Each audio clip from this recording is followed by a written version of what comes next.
And it's episode 33 of the Modern Gamecast. We are the Red Leaf Retrocast. I'm your host, JD, and we're starting off with you today, Mother.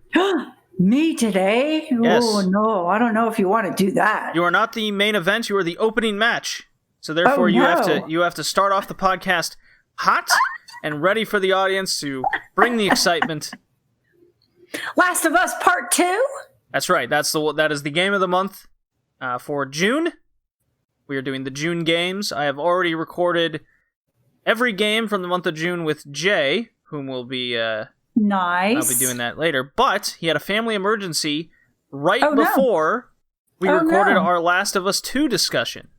Oh no! I hope everything's okay. That was full spoilers, detailed. Or that's going to be full spoilers, detailed discussion over the game, its ending, the story, the whole shebang. We're doing it all.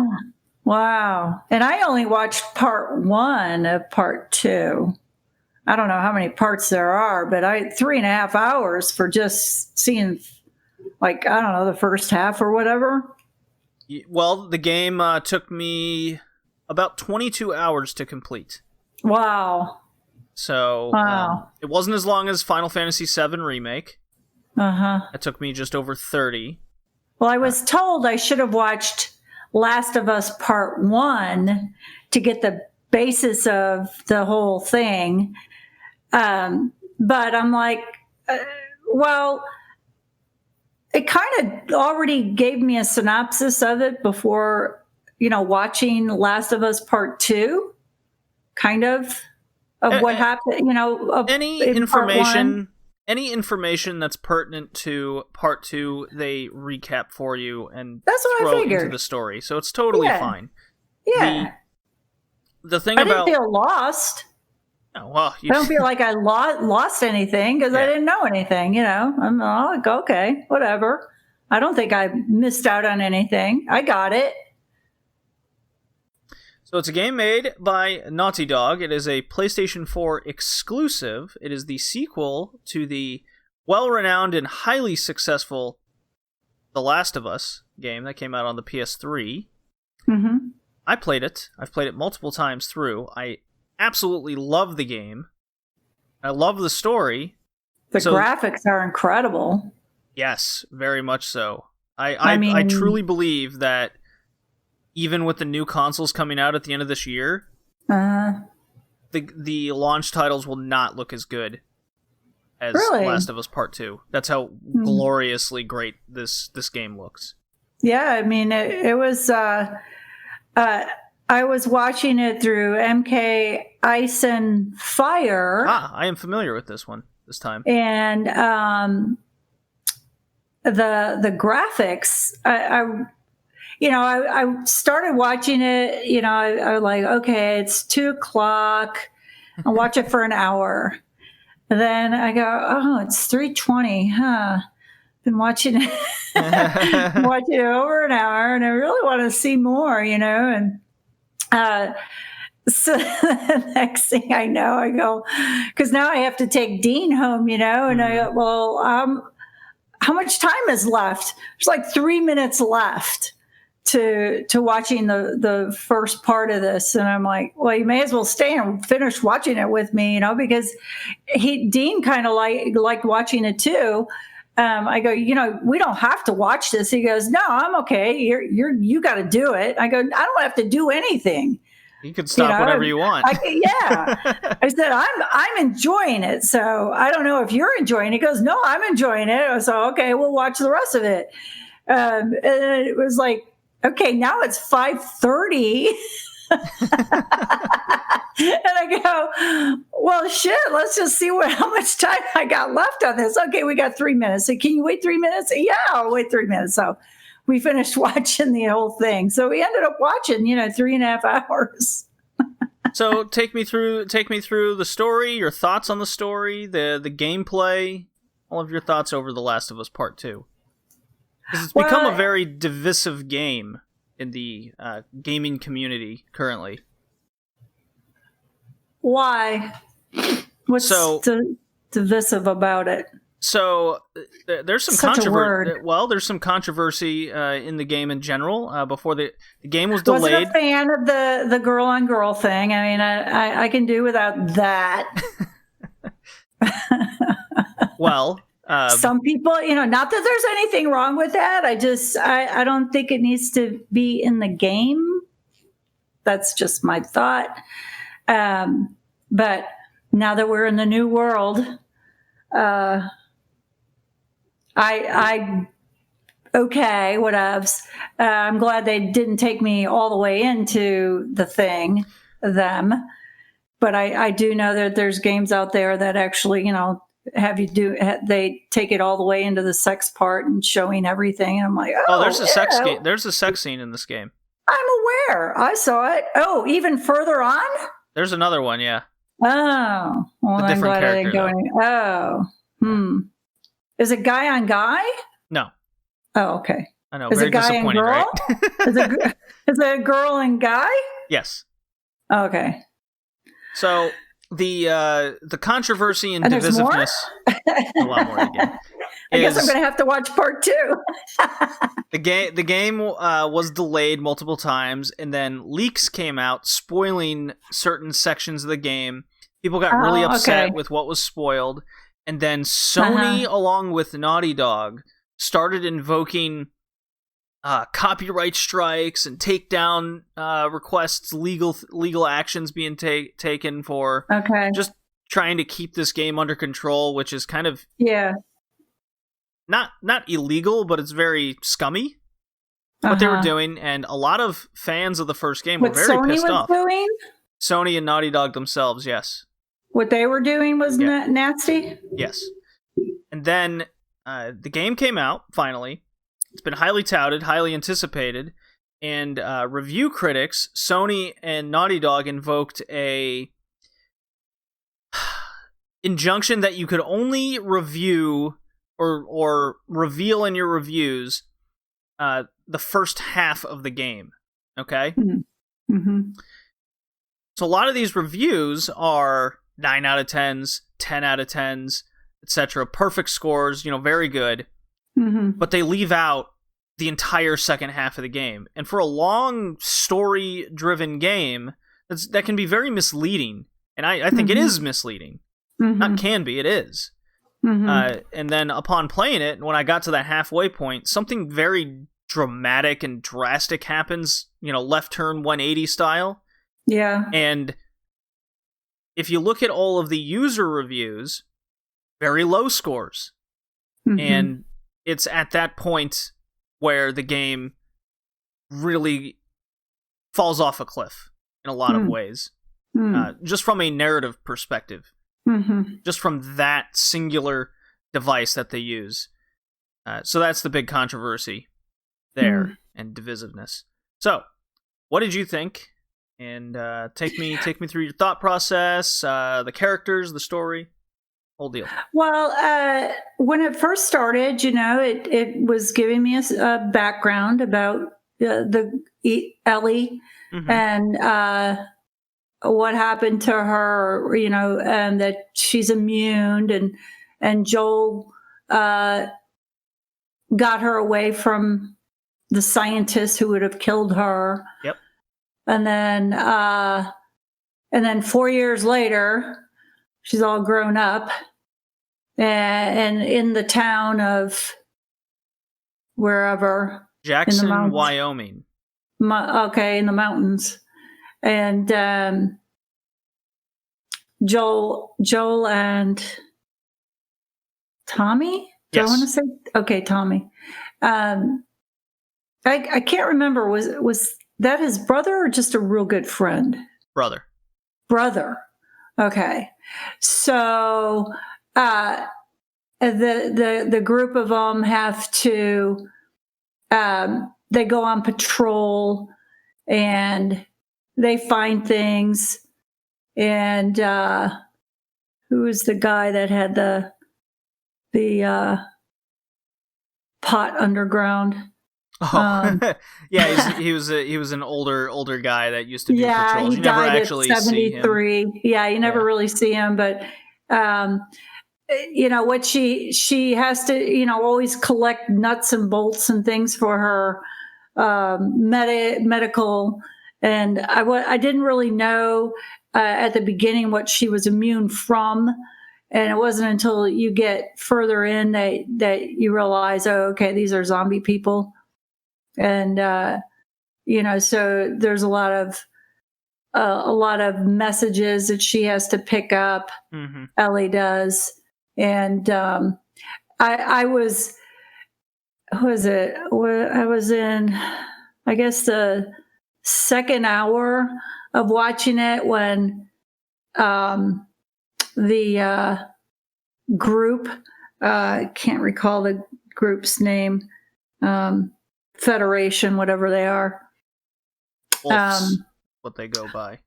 What is it? Wolves? WLFs. Wolves. Wolves. Okay. Yeah. That they killed Joel. I was like, holy shit. That was pretty violent.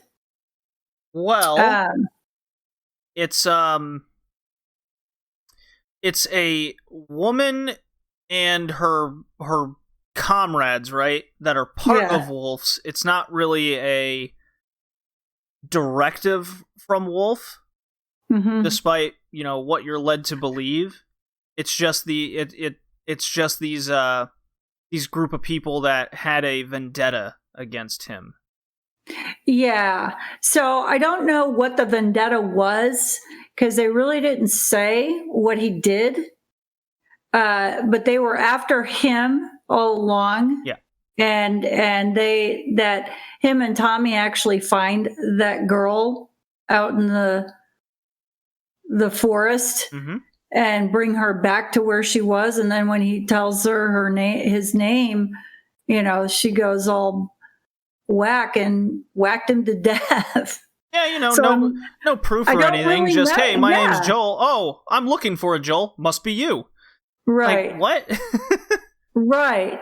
And Joel had enemies, supposedly. Sure. Well, I mean, he traveled across the country, took out many people along the way, and murdered an entire hospital worth of people, getting Ellie out of there. Right. So it could be any number of people. Right. And I'm just shocked that he didn't get out of this and that they actually killed him, and left Tommy and Ellie to live and be found, and they took off. And right? So, yeah.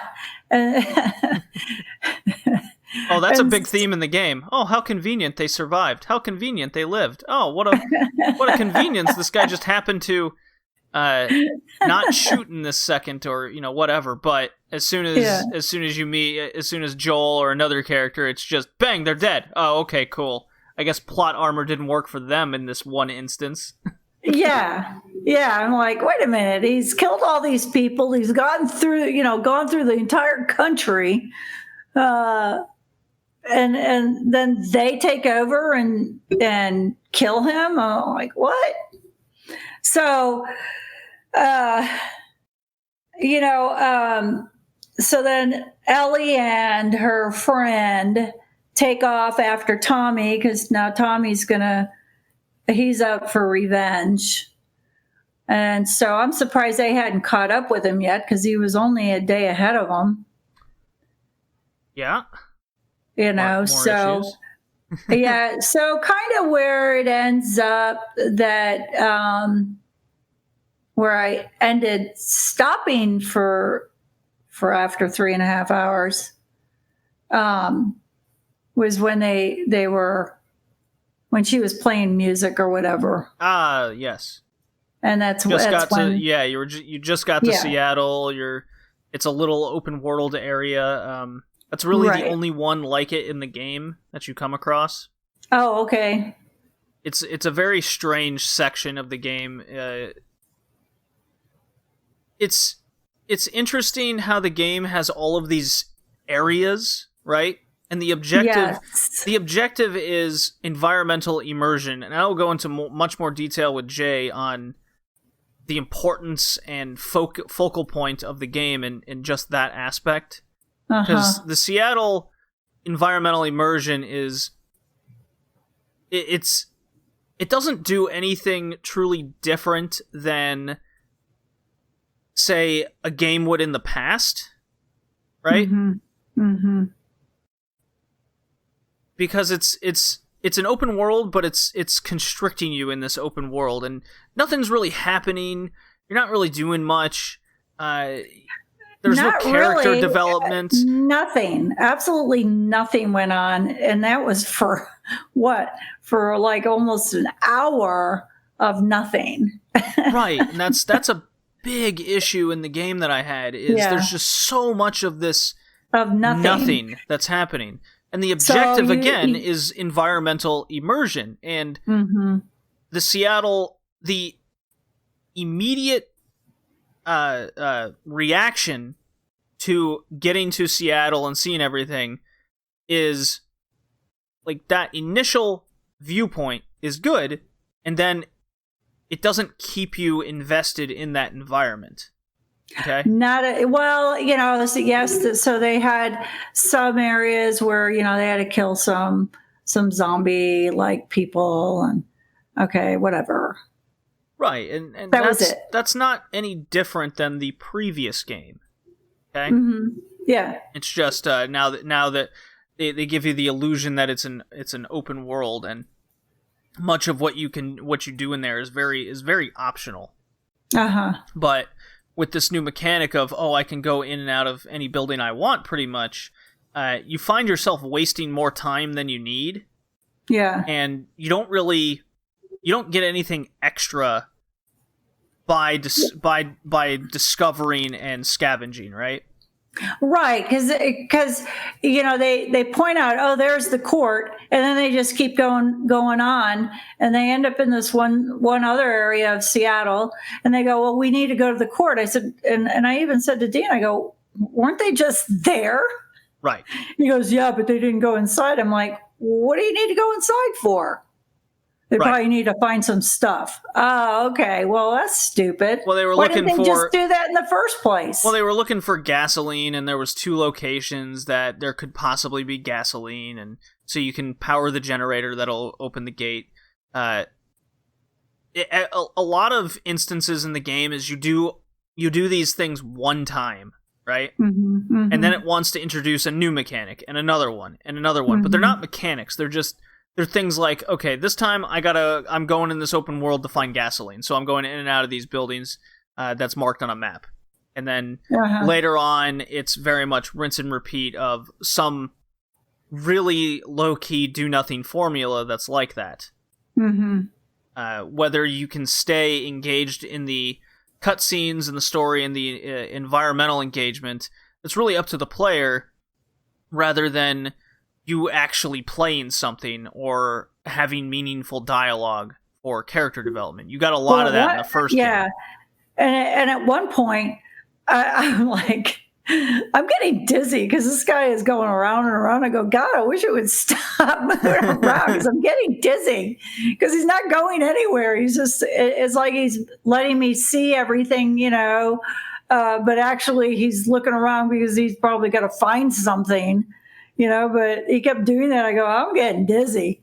He needs to move on from this, whatever he's doing. I need to, God, this is cuckoo. But I thought the graphics were really good. I did enjoy it so much so that I did watch, the 3.5 hours worth, because it is like watching a movie with the way the graphics are and the voiceovers and just everything about it. It's really cool. But I can see where things can get monotonous and kind of redundant. And you're like, because I was like, how long does one of these games take? I don't have patience for that. They've been low-key making this game for like 7 years. Oh my God. Yeah. Because the first one came out in 2013. So wow.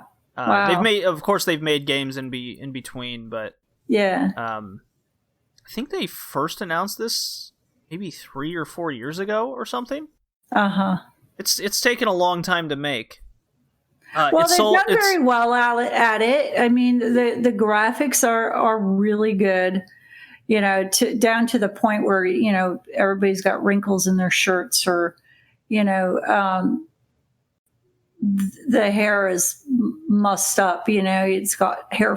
You got hair fibers, and to me, the graphics were well done. So sales-wise, it's become PlayStation 4's fastest selling exclusive. It sold over 4.5 million copies just in its first week, essentially. So when did this come out? It came out June 19th. Okay, so it hasn't even been out for a month.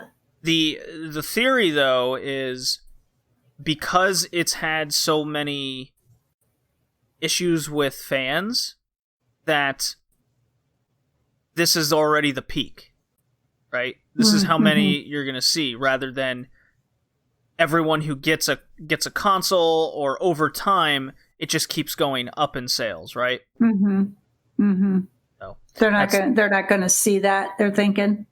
Well, that's kind of the theory behind that. I think what Naughty Dog thinks is it's eventually going to get to like 10, 12, 14 million. Oh. Well, you can wish. I mean, they can wish. I just don't. With how much user negativity is behind the game, I just don't see that happening. Yeah. Yeah. Of course, there's a lot of SJWs behind the game, because there's a lot of... unfortunately, there's a lot of shit people out in the world. Mom, I don't know if you're aware of this. Really? What are you talking about? It's crazy. The game, because Ellie's gay, and another female character you meet later in the game, she has muscles, and you know there's a lot of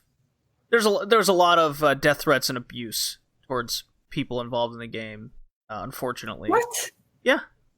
So that's been a side note of how shitty people can be. Yeah. In the real world, which really sucks. Well, I'm in the real world, but you know, you don't.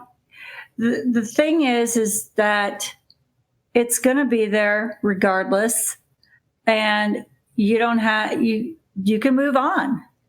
You know, it's not like you don't see it on TV today. You see it, turn something else on till that part is gone, or don't watch it at all, or don't purchase it at all. You know, no one's telling you that you have to continue watching that, or I don't know. Can you skip through that stuff? I don't know. In the game, if I came across it, I'm playing it. I prefer not to be a part of that, watching or being involved in that. Can I move on from that? Do I have that capability in the game to say I want out of this part and move forward? Do I have that ability? Do I? No. See, and that's where I go, okay, well, if I don't have that ability to allow me to not be a part of that, then I prefer not to purchase the game if that's what they're going to subject me to. Do I want to go watch a porno movie? No, you're telling me that there's going to be that in there. I choose not to be watching that. If I don't have the option of being released from that section, that I can opt out and move forward, I prefer not to purchase the game then. See, when I was playing it, I had it with everything that was being shown in front of me and how the narrative was going. I thought it was going to explore some like real issues that's in the world that the game is in, right? So Ellie's gay. Sure. Okay, cool. How how is this going to be important to the game, right? How is this going to impact the character and who she is? Well, my thought was, well, she's immune, and doctors are either all dead, right? Right. Or they can't really use her for a cure without killing her. So So I'm thinking, okay, well, the only option then is reproduction, right? You're in the fucking apocalypse. Like, producing more human lives is very important, right? Right. So I thought they were going to go in the direction she's gay and she's immune, and that in itself is an inner conflict to her, okay? Mm-hmm. Mm-hmm. Does she struggle with with being true to herself, or does she really want to play a part in kind of the quote-unquote saving humanity part, right? Mm-hmm. That's a true story and inner struggle that they could tell, and that way being gay is more than just, oh, I'm gay, therefore I am now part of the movement of the world situation. No, make it mean something more. Yeah. Why do you have to have sex in the game anyways? Why? Why? Well, I mean, it's in a cutscene. I know, but why? What does that have to do with anything? Well, Nothing. I mean, with the way the game presents it, it doesn't mean anything. Exactly. It's just a sex scene, right? Uh-huh. And they do it with another character that's, you actually do see nudity and everything, and it just comes out of and it just comes out of nowhere. Why is it? Why do you have to have it? Well, here's the other thing. Here's the other thing. Sony has strict policies where you can't do that, yet this game is somehow exempt from that. Because they spend so much money on it, they go, oh, just leave it. Or maybe it's so deep that nobody actually watched it. They never got that far. They never got that far. Yeah. Yeah. I mean, my point is why do you need to have sex in the game? It serves no purpose. Well, you can have narrative and important things and have sex be a major then part she of the should have been story pregnant. or character growth, and she should have gotten pregnant and reproduce and procreate. But I mean, Immune little Ellies everywhere. I'm gonna go into a lot more detail later in the podcast with Jay over it. But there's a lot of these just miscues and problems. Like, okay, let me ask you this, Mom. You witnessed Joel's death, which is at the very beginning of the game. This is the main character of the first one. And wow. Yes. So wow.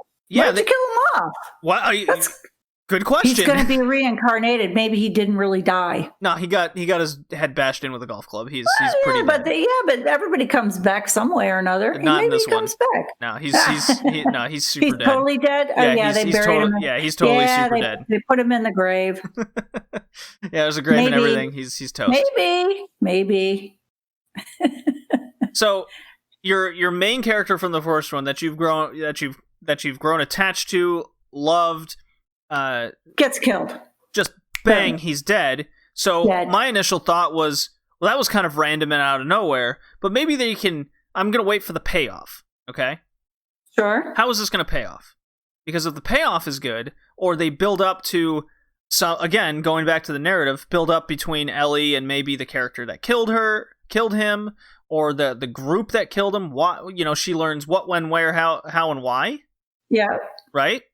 Yeah. And then maybe there's conflict between, because obviously it's a revenge story at its core. Yeah. Very vanilla. Not really, it's revenge, but what does it lead to? Well, I mean, everyone's a human in the end, sympathize, and but Ellie becomes a dark character that you grow to hate during the game. Really? Mm-hmm. Because the game wants you to hate her. Wants me to hate Ellie? Yes. The more you play it, you would see what I mean. Oh. Yeah. Huh. Well, that's an interesting twist. Well, the twist is there is no payoff. You don't really truly learn who, what, when, where, why. So all of the basic things to telling a story and to grab somebody. I mean, Mom, you read a lot of books. Is this a correct statement? I'll tell you what happened. There was definitely a disconnect. They took too long because people came in, people worked on it, left. Others came in, worked on it, left.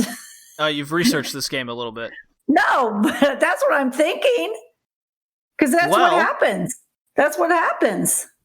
When you have that disconnect of all the things that are going on, that no one has a clue. They're just working on this one section going, oh, let's just make it like this. That's kind of what it felt like. And this game took a toll on the studio. The lead director and lead writer, or co-lead writer or something, they left during this game. There you go. Well, I didn't have to be a genius for that little scenario, did I? When you say it out loud, and you can kind of see what's playing out in front of you, and now that you say it out loud, I'm thinking, a lot of these sections felt like it was made by just a singular group of people, right? Yep. Like that's you make this section, you make this section, you make this section, and then we'll join it all together. And then the writer that stayed, his name's Neil Druckmann. He just goes, okay, well, here's my script.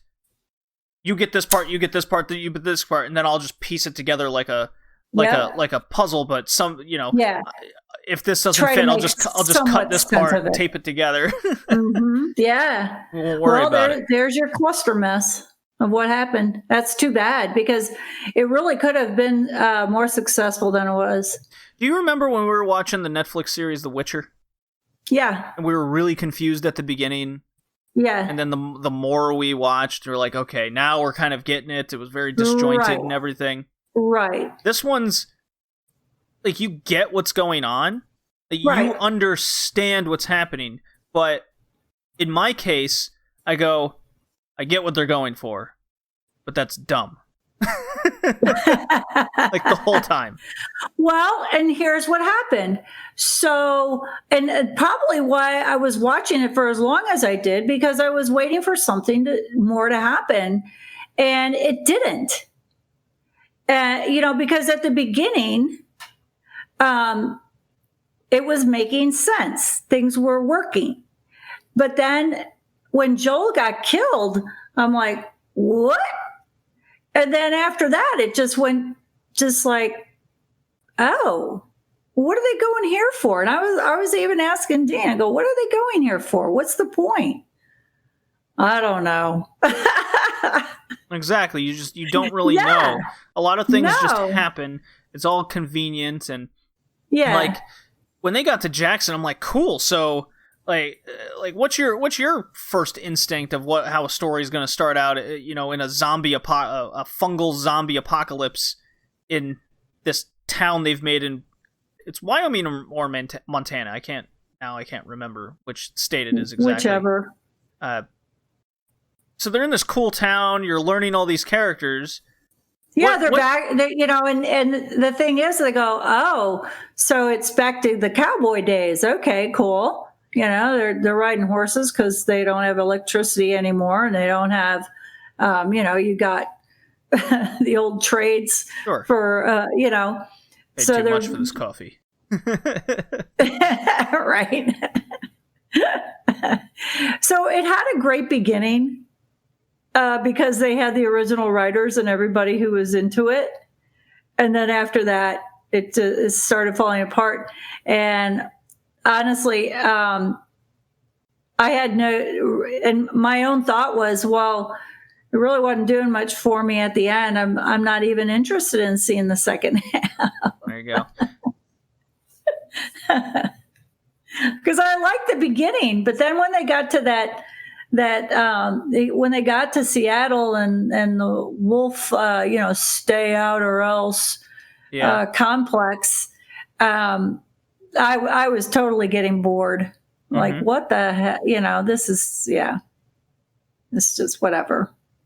So those are my thoughts. Yeah. I mean, I've read and listened to a lot of reviews on it, and the ones that are critical they all make pretty much the same points, right? While the ones that aren't being critical are just talking up how great the game looks and feels and all that. Like, yeah, that's undeniable. That's like, we all see that. What the praise reviews are ignoring is it's a story about characters that never learn from their mistakes, nor do they ever grow. So it's self-defeating, right? There's so much gratuitous violence for seemingly the sake of violence, rather than showing any sort of regret or anything. I mean, there's lines in the game where it's like, oh, she's very apprehensive to kill, but you've just gone through like 20 hours of murdering everyone in sight, right? Right. Yeah. So it's like, why is she like? There is a scene where you get to see a wolf base, and there's like body bags everywhere because that's who she's killed. And then it just shows it's a trope where, oh, I gave this one character 5 sentences of that dialogue. Now when she kills that person, all of a sudden she's remorseful. Like, get out of here.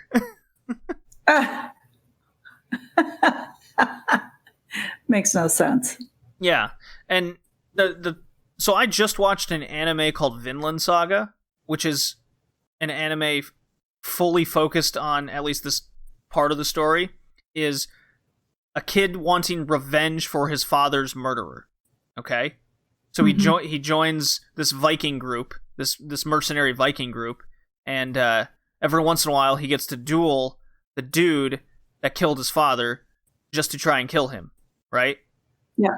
And the finale of the season is he doesn't get to kill that guy. That guy died. Okay? And in his dying words, he goes, "What are you going to do now? You've never thought about it." And and the main character has like a total mental breakdown because he hasn't really thought of it. All he's been focused on is revenge this whole time. Right. Okay? Yeah. Ellie is all about revenge for Joel. And you learn on the way to Seattle, you have Dina, her girlfriend, going like, "Why do you think they killed Joel?" And she just goes, "He's got a lot of enemies. Could be anybody." Right. Like, okay. Yeah. Well, then you can guess why he died. Right. Yeah. Like, throw a dart at the board. You learn from that, but you don't get it.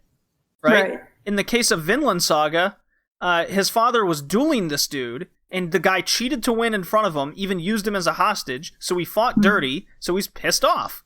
Right? Yeah. There's your full-on motivation. He knows exactly who, exactly why, and he has the right to be pissed off. Ellie just goes, he's killed a lot of people. Like, could be anybody. Like, so then why would you go for revenge then? Right. Right. If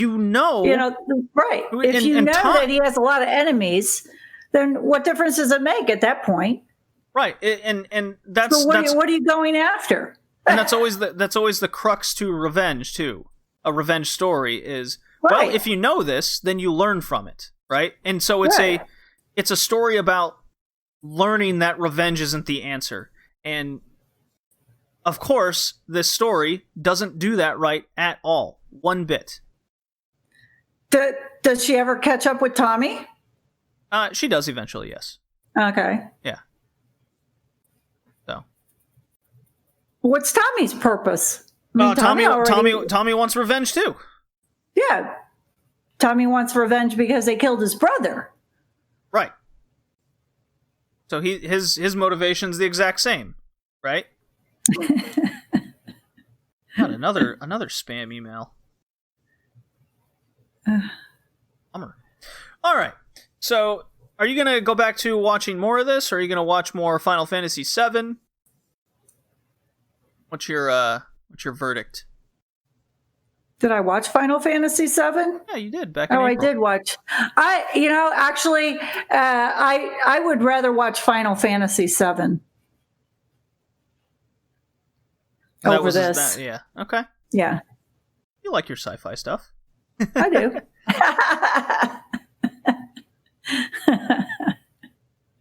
That's right. I did watch Final Fantasy VII. Yeah. So lots happened. I've slept since then. Slept in the last couple months. So, Mother, I gotta ask, what is your ranking of the game? S, A, B, C, D, F? What do you got? I would give it I'll give it a C minus. Ooh. Only because low score for you. Yeah, only because it got lost in translation later.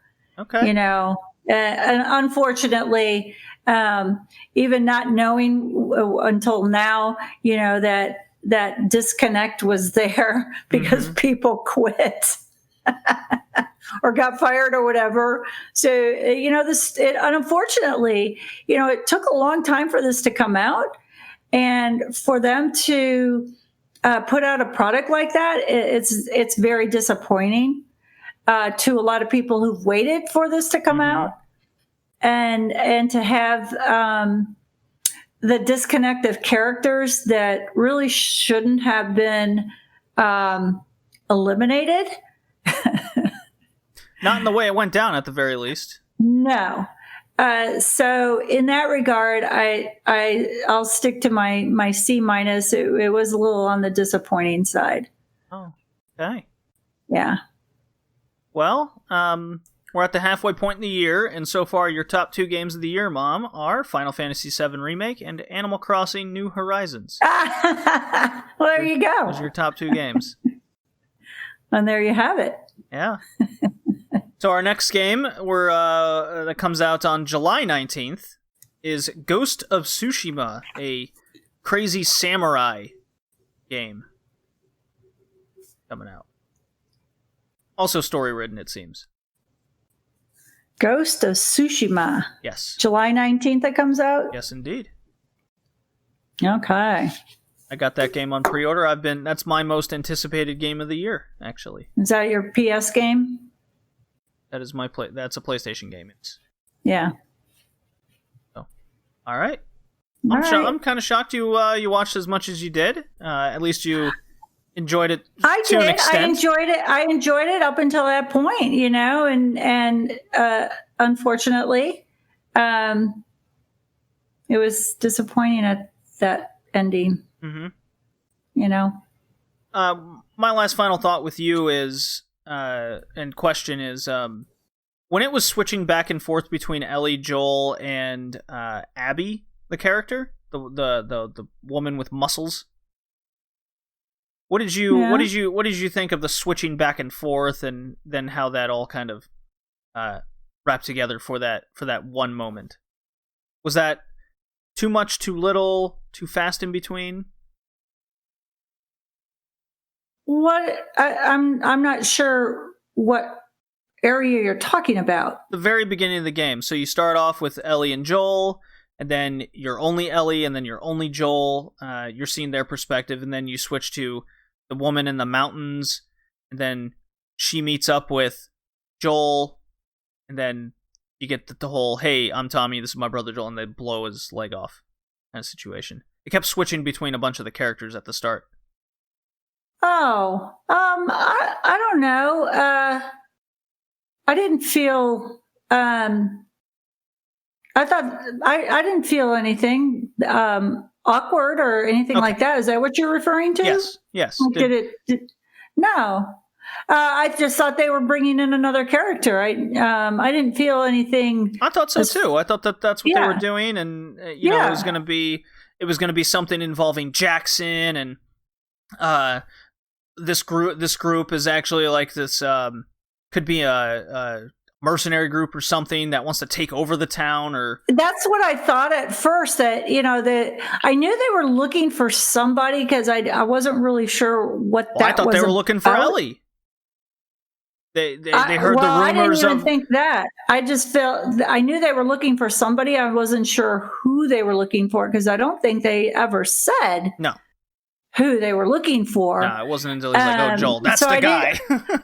Right. Apparently. Yeah. But I mean, my God, anybody could be named Joel. Are you sure you got the right guy? Yeah, right. Oh, you're the one I'm looking for? Really? Like there's only one Joel in the whole area? Right, especially in the apocalypse of all things. Yeah. So, but anyway, I wasn't sure what they were about, and I actually thought they were going to take over the town or intercept into the town, right? Which they certainly should have, right? And the slow discovery of this is the Joel we're looking for, or something, and then they're on the run, also with the apocalypse going on, and and then she's like, screw it, I'm just going to go on my own. And then ultimately, gets stuck in that sort of blizzard. It was there and then it wasn't there and then it was there and then it wasn't there kind of thing. Right. There was just so many things when the more you talk about the story, the more you question it. And that's not a good thing. No. Because you should, like, if we talk about the first couple seasons of Game of Thrones or Battlestar Galactica or I don't know, X-Files, anything, you're always talking about the progression. Everyone has their own theories in their head where it could go, and then you start talking about, okay, that's interesting that they went this direction with it. That's cool. Mm-hmm. And you keep talking about it. In Last of Us 2, it's a lot of backtracking. Why did they do that? I don't get it. That's stupid. Yeah. Yeah, I actually thought because she says, okay, I'm going, screw it, I'm going there myself. Where is that lodge with the light on? Right. And then supposedly she got caught in the blizzard, and there was all that little story thing going on, and well, wait a minute, if she was so close to where she came from, how did they get back so fast? Right. But anyway, you know what I mean? I mean, why didn't they continue on in their own direction and take her with them? Because I would think that they were closer to the town than they were wherever she was at the lodge. Right. But it was just a real strange thing. I didn't have a problem with them bringing her in and how they did it. What I had a problem with was when they went back to her area and they end up killing him. I was like, that was just out of left field. And they still haven't really explained who they are or what their purpose was. No. Nothing. Yeah, and you're 3.5 hours into the game. Yeah, exactly. There you go. Imagine playing another 10 hours and you're just like, what? No. That would be very disappointing to get to the end and go, what did I just play? Yeah. Oh, yeah. What happened through all this? And I had to do all this nonsense shit to get there? Well, as soon as I hit the stop record button, I'll kind of tell you what the rest of the game is. All right, cool. All right. So, you gave it a nice little C-. I think it's your worst game of the year that you've reviewed. Yeah, unfortunately, and I started out so well. I did. I started out really good. Like a lot of people, they thought the graphics was really good, which it was. No doubt about that. But it got lost in translation. Yeah. All right. Well, again, we got Ghost of Tsushima coming up next month. All right. Talk to you then. All right.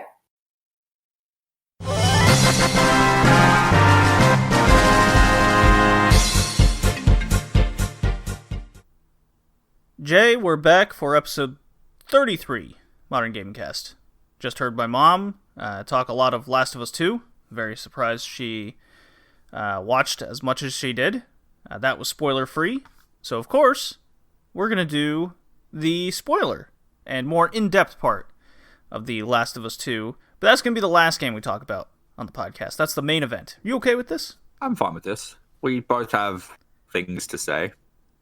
We have a lot of things to say. It's definitely the hot topic. A lot of people have varying opinions on it. But I hope that the topics we're going to tackle are going to be sections and things of the game that people are, I don't want to say ignoring, but concentrating on the wrong things. Yeah, look, maybe. I don't not like it. I don't not like it either. Double negative for a positive. Yeah. So we got, let's see, I believe the same amount of games as last month, if I'm not mistaken. Yeah, and one of them 3, 4, is 5? region restricted for some reason, and hold your tongue on that one. Yes, so we got 5 games to talk about, and a just real quick, did you ever play SpongeBob Bikini Bottom? At any I'm point? not 5. You're not 5. Okay. Well, it came out in the early 2000s. All right. Okay. And a lot of people have nostalgia for this game. I've heard about the rehydration. It's terrible. Oh my god. I got to play this right before it came out, little early copy. Yes, my video game store is back open that I like doing. They're implementing the social distancing stuff and X amount of people allowed in the store at a time, etc., etc.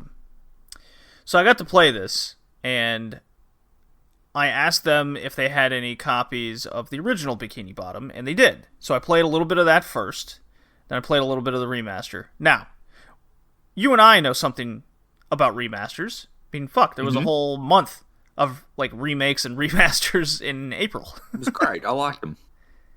Yeah. So you kind of know my stance. We kind of have an expectation of remasters these days. Is that far-fetched to say? No. Okay. So Battle for Bikini Bottom Rehydrated is getting a lot of flack with fans because it got bad review scores. Mm-hmm. Like almost overall from the critics, and they're very upset. They're like, "Oh, wow." I've even seen people commenting on Twitter and on these things saying, "Oh, it's a 20-year-old game." Well, almost. What do you expect? You should review it like it's a 20-year-old game. Do you think this is a fair critique? No, because it came out in 2020. The remaster did. Mm-hmm. Mm-hmm. So it should be judged as a game that came out this year. They can fix... Like, dude, if you look at the Spyro collection, like, yeah, okay, it does play like a 90s game, but they did change it enough where it is, what, 2017? 2018? Yeah, whenever that came out. It feels like one of those games. It's not, like, limited to its old... Yeah, you know what I'm trying to say. Yeah, like the Medieval remaster is the example I'd point to. Because that game controlled like ass in 1990, whatever it came out. It still right? controls like ass. No, because there's a camera that exists in the remake, in the remaster. I still find that game incredibly frustrating and incredibly difficult. Well, I mean, it is difficult. There's no doubt about that. But control-wise, it's way better. Like, there's no doubt about that at all. So they improved and fixed a lot of the issues that plagued the first game, and that caused me to really like the remaster. It's unfortunate that the sequel will probably never see the same love. Well, Battle for Bikini Bottom, people treat this game like it's fucking Mario 64. Well, it is, isn't it? It is not. The game controls like ass, and the remaster fixes none of these things. There's nothing. It's still the same controls. All they did was put a fresh coat of paint on it. And that is, to me, not the standard of remasters and remakes. And I really like your comment of, it's a game that came out in 2020, we should judge it like it. Well, it makes sense to me. Yeah. No, I completely agree. If you want to remaster a game and have it come out today, you got to fix at least the controls from what plagued the original game, which this one did not.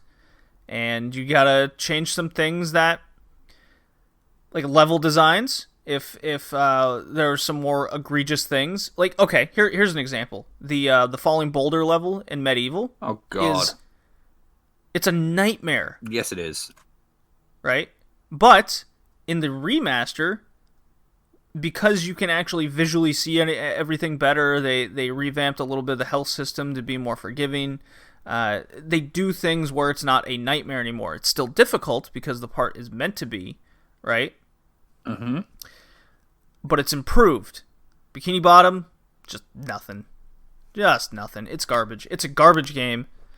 It doesn't change it. If you still have nostalgia for it, hey, cool, more power to you. Then you're going to be more forgiving than someone who doesn't have nostalgia for it. But you can't disagree that a lot of the things that plague the original are just still part of it. And if you go back and look at reviews of the original, they're the same. They criticize the exact same things. So why would the remake be any different? A remaster in this case. Yep. No, it makes sense to me. They should have done some things to actually improve the game. Yeah. All right, so let's get into our 5 games. Our 5 games are Shantae and the 7 Sirens, Minecraft Dungeons. You mean Diablo Minecraft Edition? Yeah, sure. Desperados 3, Ninjala, and The Last of Us Part 2 is how we're going to go in that order. Alrighty. These are the June games. It's July now, so as usual, at the top of every month, we discuss some of the big game releases and things we played from the previous month that were released. Technically, Minecraft Dungeons came out in May, but anyway. Yeah, technically, but end of May. It's fine. Yeah. It's Diablo. Yeah. But Shantae and the 7 Sirens. Jay, have you ever played a Shantae game before? I have not, and I don't know what this is still. It is a Metroidvania. Gotcha. About sum it up? Yes. Okay, so you know how the game plays and works. I sure do. Yeah, Shantae's a pretty cult classic franchise at this point. The original came out on the Game Boy Color in the early 2000s. Very good game. And so this one went back to the level design where it's a Metroidvania of one large interconnected world, quote unquote. While the previous game departed from that and did kind of a hub world, your main one, and then you would go into sections, and that would be kind of like a Metroidvania type thing. You'd complete this one sub area, and then you go back to your main world. More like, I would say, not a Monster World game, but a Wonder Boy. Wonder Boy was the game I'm thinking of. That style. But the people from Shantae and the 7 Sirens actually contacted Studio Trigger, and they did the opening cinematic for this game, which was pretty cool to see. That is pretty dope. Yeah. It's fun seeing the Shantae kind of characters and universe kind of put into a nice little anime style opening, and I like Trigger. You like Trigger? I do like Trigger, but the most important question is that I have, seeing as though now I know Trigger is involved, is did they go to space at all? No. There was no space involved. Well, then obviously this is a terrible game. This is a terrible Trigger game. So I kind of went into Shantae and the 7 Sirens a little blind, just with kind of goodwill that the franchise has had. I didn't expect much to change in this game, and upon playing this, I thought, okay, this is kind of overly computer animated, I guess is a way to describe how it looks. Like, all the characters are kind of weirdly and over 60 frames per second movement and gyrating. The color palettes are kind of less pleasing than, say, the regular artwork of the past. And when you get into the crux of the game and you're gaining all your abilities, because Metroidvania, you gain the abilities, whatever it might be, then you'd progress further to areas you couldn't reach before because of this ability, right? Yep. Yeah. In this one, once you reach, I would say, just about the halfway point, the game gets stupidly easy. And what I mean by this is, in a Metroidvania, generally the difficulty is when you get your ability, either the in-game enemies get harder, or they things in the backtracking where things get a little bit more difficult. Right, so a good example is in Bloodstained, a game I just finished not too long ago. The new areas themselves have a difficulty spike, and you need to use your abilities or level up system to be able to keep up with the area. And I am also playing for the Retrogaming podcast. We're doing a Metroidvania cast coming up this coming weekend. Almost like that was timely. Yeah, I mean, not totally on. No, it wasn't. I think it just worked out that way because it wasn't even my theme pick, but Circle the Moon, which is a Castlevania game, and that has a card system in it, just like Shantae here. And when you start backtracking through old areas, new and stronger enemies start showing up in those areas that you've already been to, plus you get the new areas with kind of stronger enemies as well. So the difficulty in Circle the Moon really encourages you to level up, use the different cards accordingly to find and fine-tune your kind of skills with it all, interchange between them. Shantae doesn't do any of that. It's just kind of the same difficulty throughout the entire game, so then the stronger you get, the easier the game gets. It's very bizarre. It's stupidly easy, which it makes the game kind of idiot-proof in a lot of ways, which is quite unfortunate. I definitely wasn't a fan of it.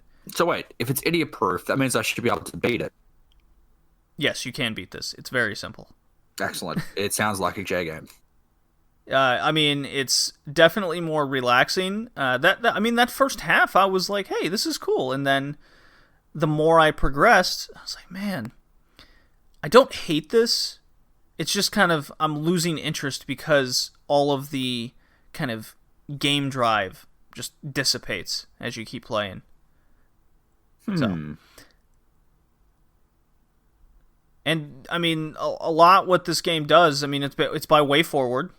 And they were a bit involved with Bloodstained, so a lot of these game mechanics transferred over, and it makes perfect sense, right? Bloodstained had its flaws, and a lot of those same flaws show up in Shantae, plus they make it for seemingly a lower age group.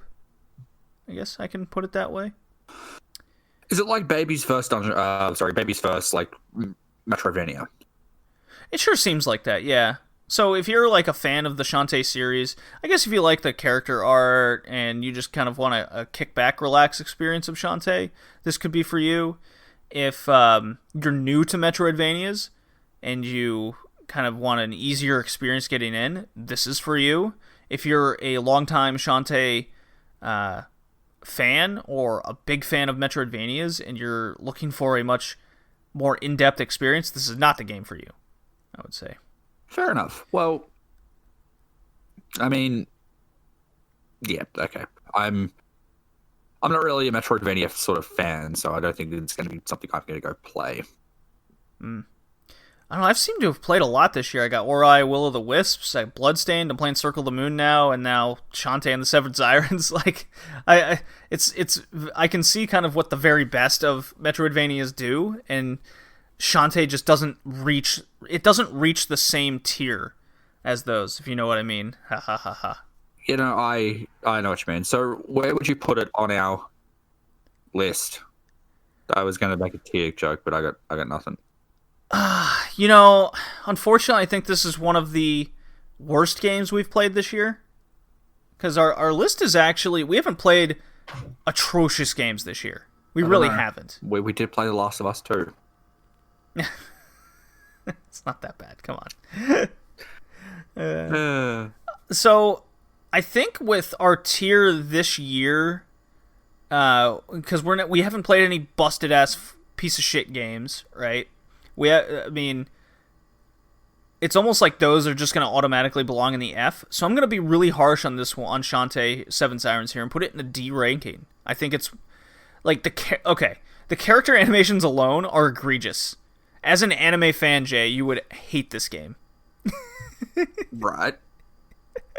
You would just be like, did anyone try on those? And I did a little research, and by research I mean I looked up the Wikipedia page. And the backstory on making the game, it was originally exclusive to the Apple Store. So this is actually a mobile game that was ported to console. Huh. So when I saw that, I was like, okay, it kind of makes a bit more sense why this was easier than a past one, right? Yeah, I can... More computer animated because it was going to be on a phone and tablets and stuff, and kind of makes sense. But I'm going to put this in the D tier. Yeah, a little harsh, probably, but... Did you try playing it on mobile or not? I don't have anything Mac. I don't have Apple. Is it only on iPhone? Yeah. That's retarded. Well, I mean, a lot of games come out on Mac and Apple Store. Yeah, no, that is true. I'm just saying it's kind of stupid. Alrighty, dude. A little game came out that both you and I played, and in 2020, why the hell are we not allowed to play with each other because we're in different regions? Oh, you want to talk Ninjala now? I do want to talk Ninjala because... Right. I'll have to move it in my little agenda here. Okay, okay, that's fine. What were you? Did you have Minecraft next? Yeah, Ninjala was going to be one of the last ones, but we can talk about that. No. We'll go to problem. Minecraft next. It's Minecraft Diablo. You've heard our thoughts on it. We can move on to Ninjala. No, I want to talk a little bit over Minecraft Dungeons, because we actually got requests to talk about this game a little bit. Who requested it? Just fans. Got a few emails about it. Fair enough. Yeah, I was kind of surprised because they noticed we didn't cover it for the Maycast, and they know that I'm not an Xbox fan, and this was kind of an Xbox Game Pass kind of game. And I played this with a couple friends of mine in Germany, and played it for about hour and a half, 2 hours, I would say. Yeah, it's basically simple Diablo with Minecraft artwork stuff. Yeah, it's your classic dungeon crawler. It's your loot game. You get things, you sell things, you level up, you rinse and repeat. Yeah, I probably would have played it with you and Joey, but my Game Pass thing I let expire like shortly after this game came out. I didn't get it on Xbox. I PlayStation. Well, then we wouldn't... Well, I mean, you don't have Game Pass either, right? That's true. Yeah. Yeah, my buddy Joey has Game Pass. I was thinking about like getting it and playing with him for a little bit, but I had already played the game with my friends I keep in contact with in the Deutschland. So, I mean, the arrow system's kind of fun. You got to kind of resource manage between you and your friends. Did you do this as a single player experience, or did you play with other people? I watch videos.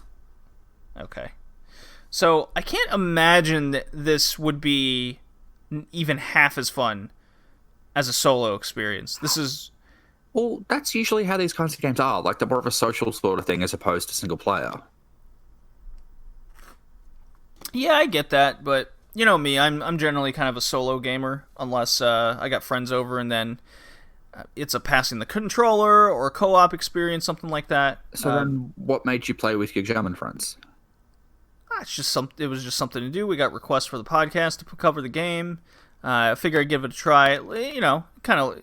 I'm up for the occasional one like this, but I don't see myself delving hundreds of hours or tens of hours into online experience games. You know, Yeah. it's just not the kind of gamer I am. I mean, if it was free to play, then maybe. Even so, I like my. I got so many games I got to play, and they're not these. Like Division 2, I generally enjoyed the game a little bit. I thought it had it has a lot of pros and cons to it, a lot of pros. But at the end of the day, it's kind of a game you just got to keep up with. It's like a service in itself, and I just don't want to divide my time to just one single experience. I like a bunch of them. Yeah. So my Minecraft Dungeons, once I get a couple hours in, I'm like, yeah, okay, I'm good. I don't really want to play more. It's one of those games with me. I didn't see anything particularly wrong in it, but it just didn't have that hook to keep me playing. Yeah. No, like, I get it. Look, as we said, it's... If you played Diablo 3, Diablo 2, maybe not Diablo 1, you've played this. Like, it's... I'm not going to say it's generic, but it is just quite literally Diablo with a Minecraft skin. Mm-hmm. Mm-hmm. I mean, the resource management was kind of funny. The random drops is kind of funny because from like the same chest or similar chests, you like I was on the losing end of all of these random drops. Like my buddies were getting these like poisoned swords all the time. They're like level 13, and all I can get are these like level 2 common daggers all the time. So I'm just kicking back arrows constantly, and then I'm asking them for more arrows because they actually have strong melee weapons and I don't. So I'm stuck back begging them for their arrows because I'm just spamming all of mine all the time and hoping I get a better bow eventually. So there's an element to the game with friends that makes it a little different than some of the experiences at least I'm used to in my realm of the gaming world. Fair enough. Yeah. I do wish there was more to the levels themselves, because in the Diablo game there seems to be like a terrain thing. There's different enemies that pop up. This one just kind of felt like zombies in a line, and you got to take them all out. Well, maybe in different areas you're going to get like different Minecraft ups. Like there is enough in Minecraft to differentiate. But I mean, just after English, congratulations. Thank you. I guess it's like after a certain point though, like you can only do so much with the same zombies, so much with the same skeleton, so much with the same spider, that kind of thing. I don't know. This came across as just kind of a kickback, easy to make game, and it's not meant for a large experience. It's just meant for just you and a couple friends just goofing around kind of game. Nothing wrong with that. It just won't light the world on fire. I'm not sure what Metacritic gave or has Minecraft Dungeons at. Let me see. IGN has it as a 7. Well, IGN has a lot of things at a 7. They sure do. Yeah. So Shantae 7 Sirens got an 80. 8 out of 10. Minecraft Dungeons.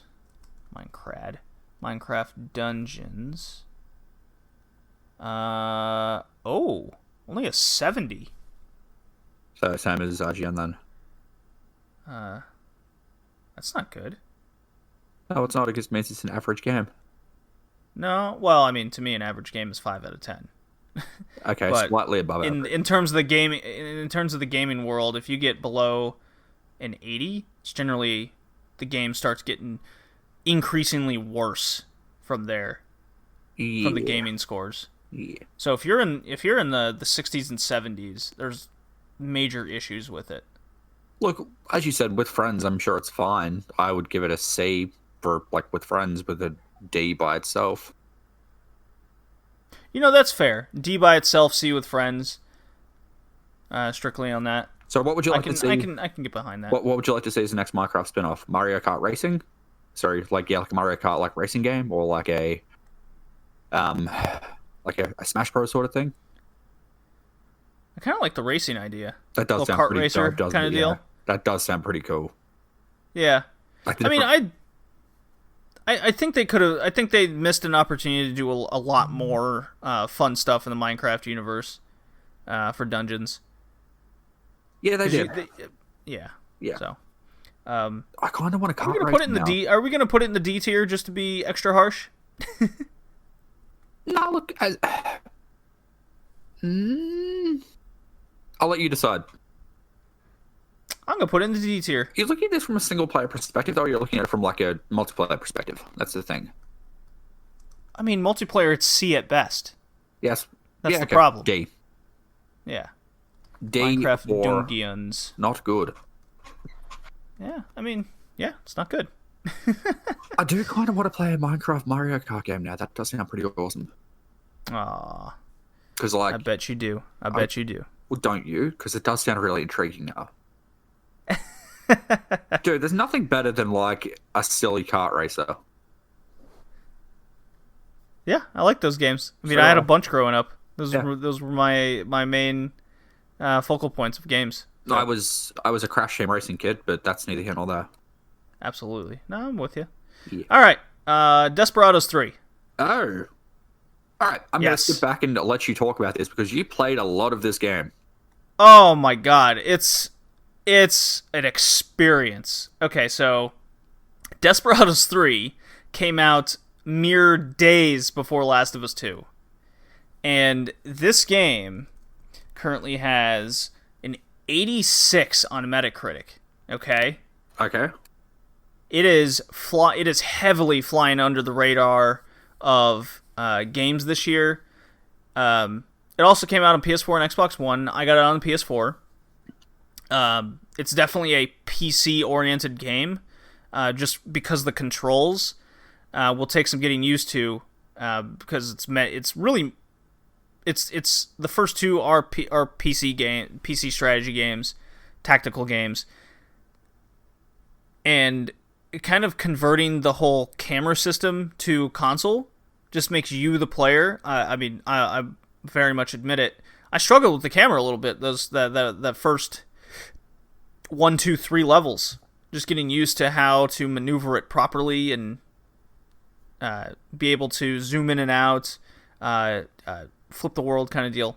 But a little background of the game: it's developed by Mimi Games, published by THQ Nordic, and I played this game entirely in German. I'm getting near the end of it. I'm on state. What did I say? 11 of 16 or something? Mission 11 of 16. I think that's what you said to me last night. Yeah. Yeah. So I got probably another 4 or 5 hours of the game left. So I've pumped in maybe 15, 16, 17 hours this game at this point. Mimi Games is a company out of Germany, so it totally makes sense why this game has German language and subtitles, which is awesome. It doesn't have your typical Spanish, French. It has like German, Russian, and English. Russian. Yeah, Russian was an option. Chinese was an option, I believe. That's different. Yeah, Mandarin, I assume. Yeah. So it's a real-time tactics stealth game, and it is not. And once you hear that, you automatically think your StarCraft. StarCraft isn't really stealth, but That's it is. real. I mean, it's real-time tactics. Yeah, I mean, you could also throw Warcraft into that category. Yes. So that's that. When you hear real-time tactics, those are the games that come to mind. Get your mind out of that set immediately, because this is a tactical stealth game. The real-time element is simply that things are always moving. You're not taking turns, okay? So it's not like your Fire Emblem. Right. It's not like that. This one is... so you have a host of characters. It's because it's named Desperados III. It's a Wild West cowboy-themed game, okay?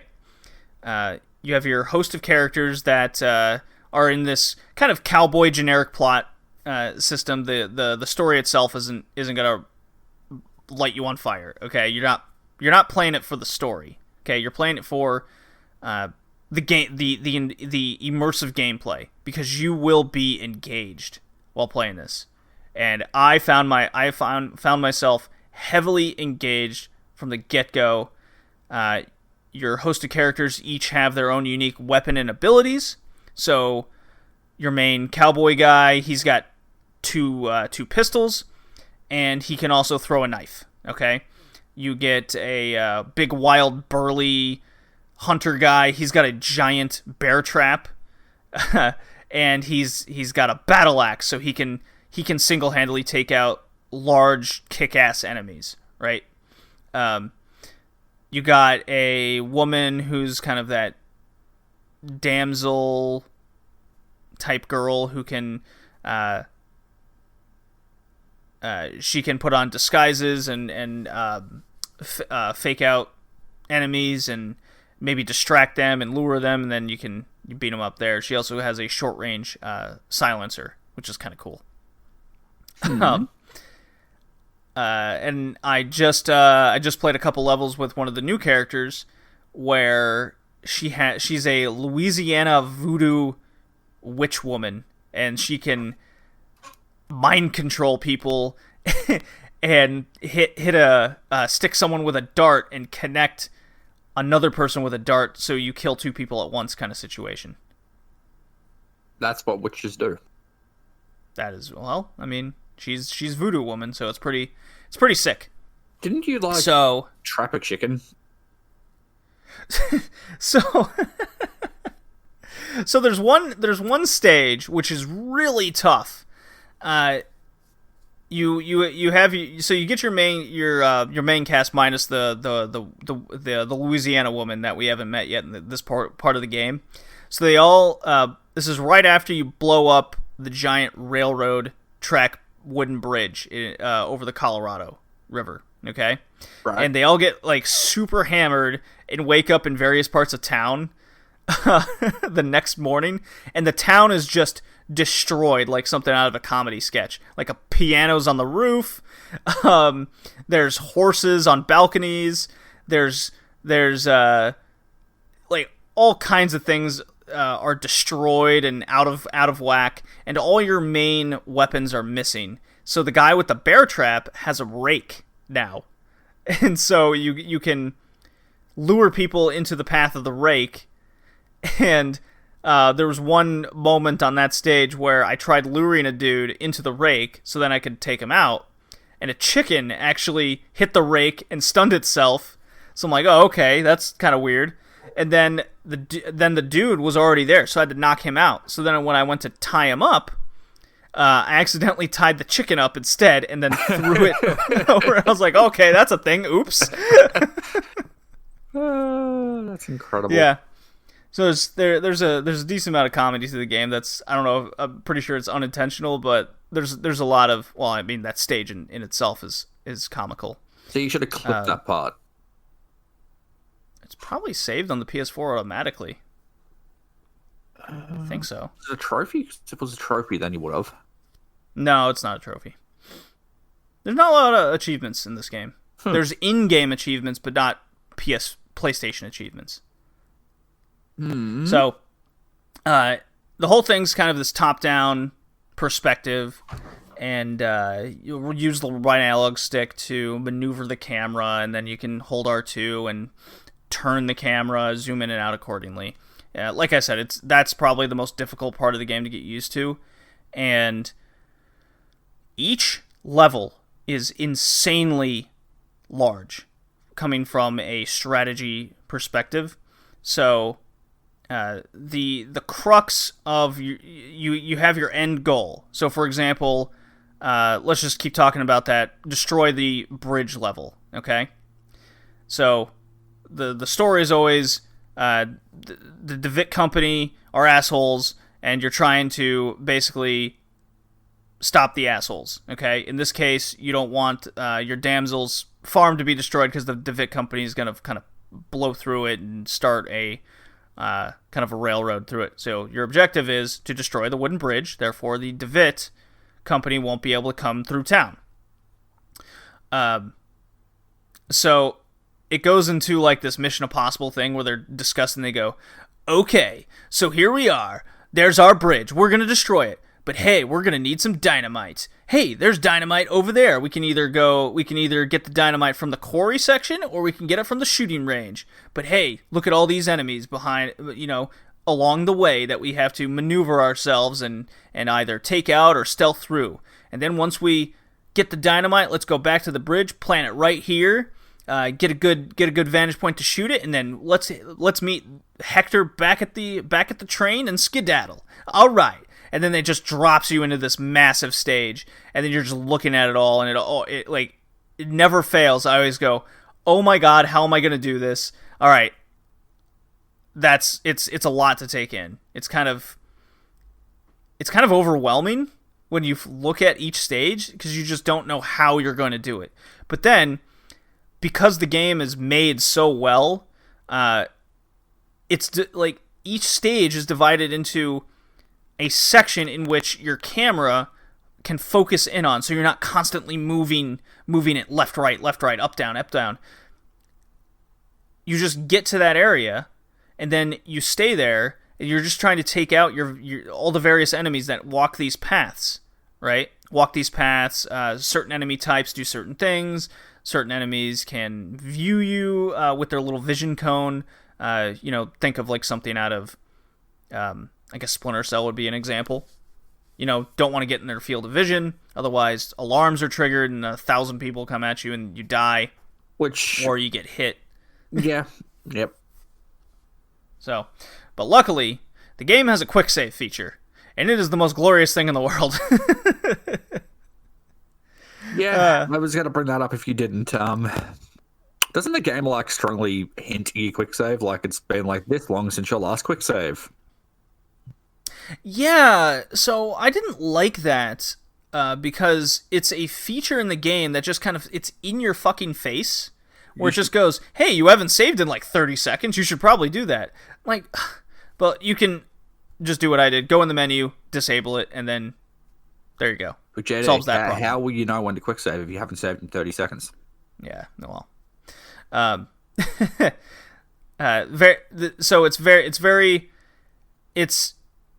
It's almost like it encourages you to be so reliant on this quick save feature that every time you do every little thing, you just go click quick save, and I don't like that because it feels, but the game has a difficulty level where you almost feel like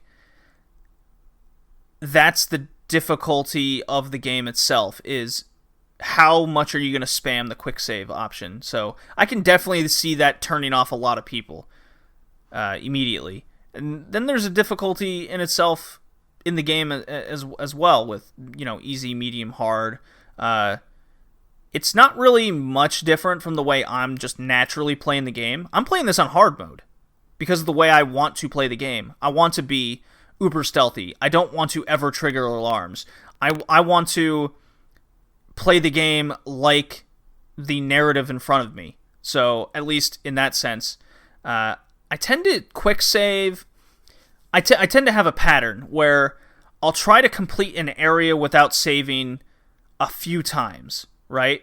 But then if I get hung up on one section, I'll at least get to that section, then quick save, and then I can then progress forward from there. So I don't feel like I'm over spamming it.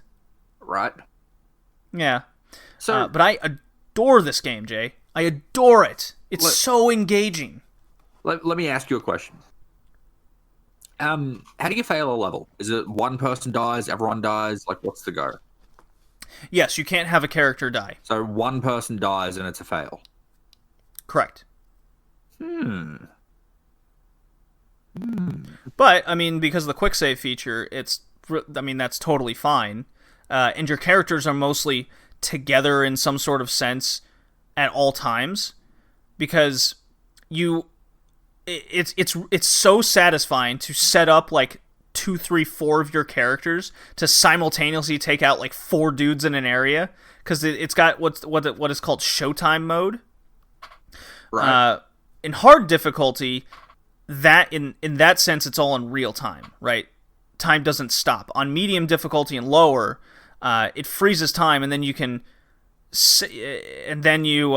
can maneuver each person accordingly, just at the same time. Okay, so in that sense, medium is kind of more fun, because I didn't like how in hard difficulty it doesn't freeze time. It's all in. It just sticks in that real time mode.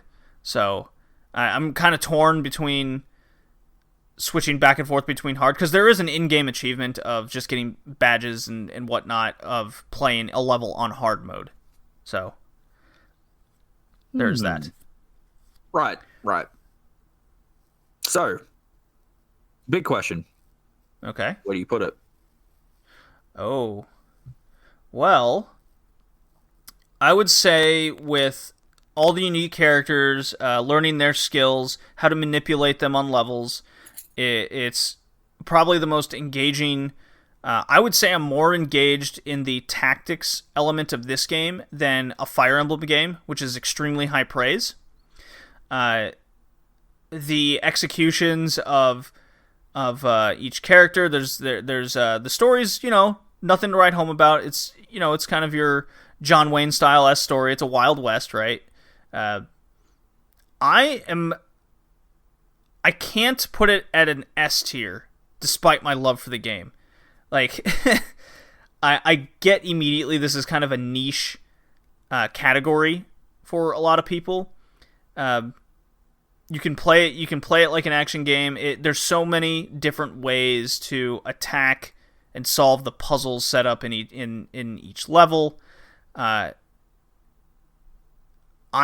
think it's an easy A, and it's if I would say I was on PC, the camera wouldn't be as cumbersome or tough to get used to. That would be an S tier, but I played it on console, and it is ported to consoles, Xbox One and PS4. This is going to be one of the high A tier games of the year.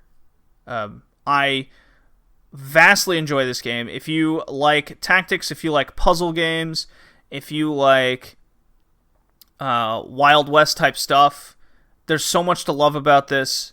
It's flying under the radar, like I said. It just happened to come out the same week as Last of Us 2. I came across this game just because I like checking Metacritic for new games and things we could possibly cover on the podcast. I saw this one got pretty high scores on Metacritic, and so I sought out some reviews, some early reviews, and holy shit, I was like, this looks like a game totally up my alley, and I'm not disappointed in any conceivable way. This is a slam dunk of a game. I can already say it's gonna be one of the best of the year for this podcast. Very happy with it. Very, very, very, very good. Look, everything I saw about it, it looks great. It looks like it would be something I would be interested in playing. It's just I can't afford to spend $100 on it at the moment. No, I mean, I only paid $40 for it, so for that price, I'm like, holy shit, I'm gonna get way more enjoyment out of it than I would say the $60 I played for Last of Us 2. So I'm just gonna keep an eye on it at friggin' the store and just wait until it gets cheaper. Oh yeah. I would for your case, Jay, because you're in Australia, I would say $50 is a good price for it. So half price than it is now. Gotcha. Yeah. For you in your case, I would say 50 USD is worth it, but you're in Australian dollars, so that would be still 50. But dude, I spent a lot of money for this show. Speaking of which, my Streets of Rage 4 physical limited run games copy came in the mail today, so I was kind of playing that before the podcast. Is it run better digitally or physically, or is there really no difference? Nah, there's no difference at all. Fair enough. Yeah. Alrighty, dude. Another why can't we play game. freaking... That is true. Why can't we play Ninjala together? Because Ninjala was made incorrectly. Look, Ninjala's a great game. Like, it's fun. It's great, but we were going to play it together and we can't play it together. Dude, this was going to be like... I was looking at this and I go, easy B, right? And then you and I tried to play online, and it's fucking region locked in 2020 for online play. I can't even conceive that being an issue, right? Until it happened. Yeah. But that was like the only thing.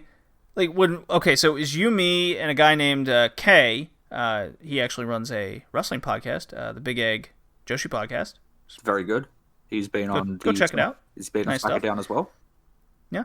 So we were gonna all play that together, and then me and Kay could get into a room together. But Jay, apparently you could not be invited. It was always aired out. Yeah. And that was the only thing I could possibly think of why that would be holding us back. And even saying it out loud, I go, but that doesn't make sense. At first we thought it was like the level 5 lockout thing, because that was a thing. Yes, so, okay, for those that don't know what Ninjala is, it's Melee Splatoon. Yeah, essentially that's exactly it. By the way, I'm a corn person. I don't know, I think you said you're a scroll sword person? Yes, I like the giant fucking kick your ass scroll. I like the corn. The corn is awesome. So it has very unique, like, it's all in that Splatoon cartoony style. It maneuvers very similarly. You can, like a ninja, you can run on walls and sides of things, and there's a unique little melee attack system where it's you target, and you have ninja gum, bubble gum. And each character, or depending on your item, has a different bubblegum attack to stun an enemy or utilize via defense, okay? And to work with that, there's an energy meter. So the larger your energy meter is, then you can supersize your weapon to make it stronger. And that's kind of a goal when you're in the Battle Royale setting. It's not a Battle Royale setting. It's kind of free-for-all. Well, it's a free-for-all, and you get points. It's Slayer. Via taking enemies out, hitting enemies, connecting. Destroying robots.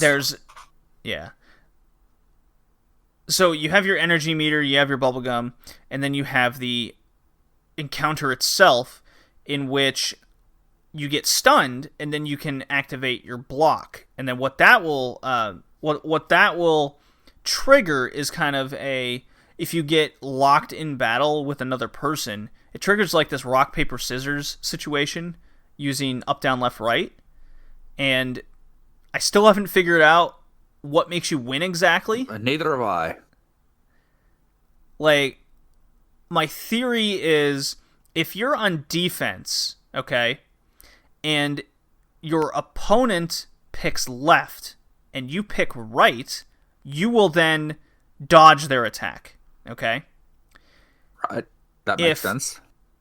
If you both pick right, then it's a draw.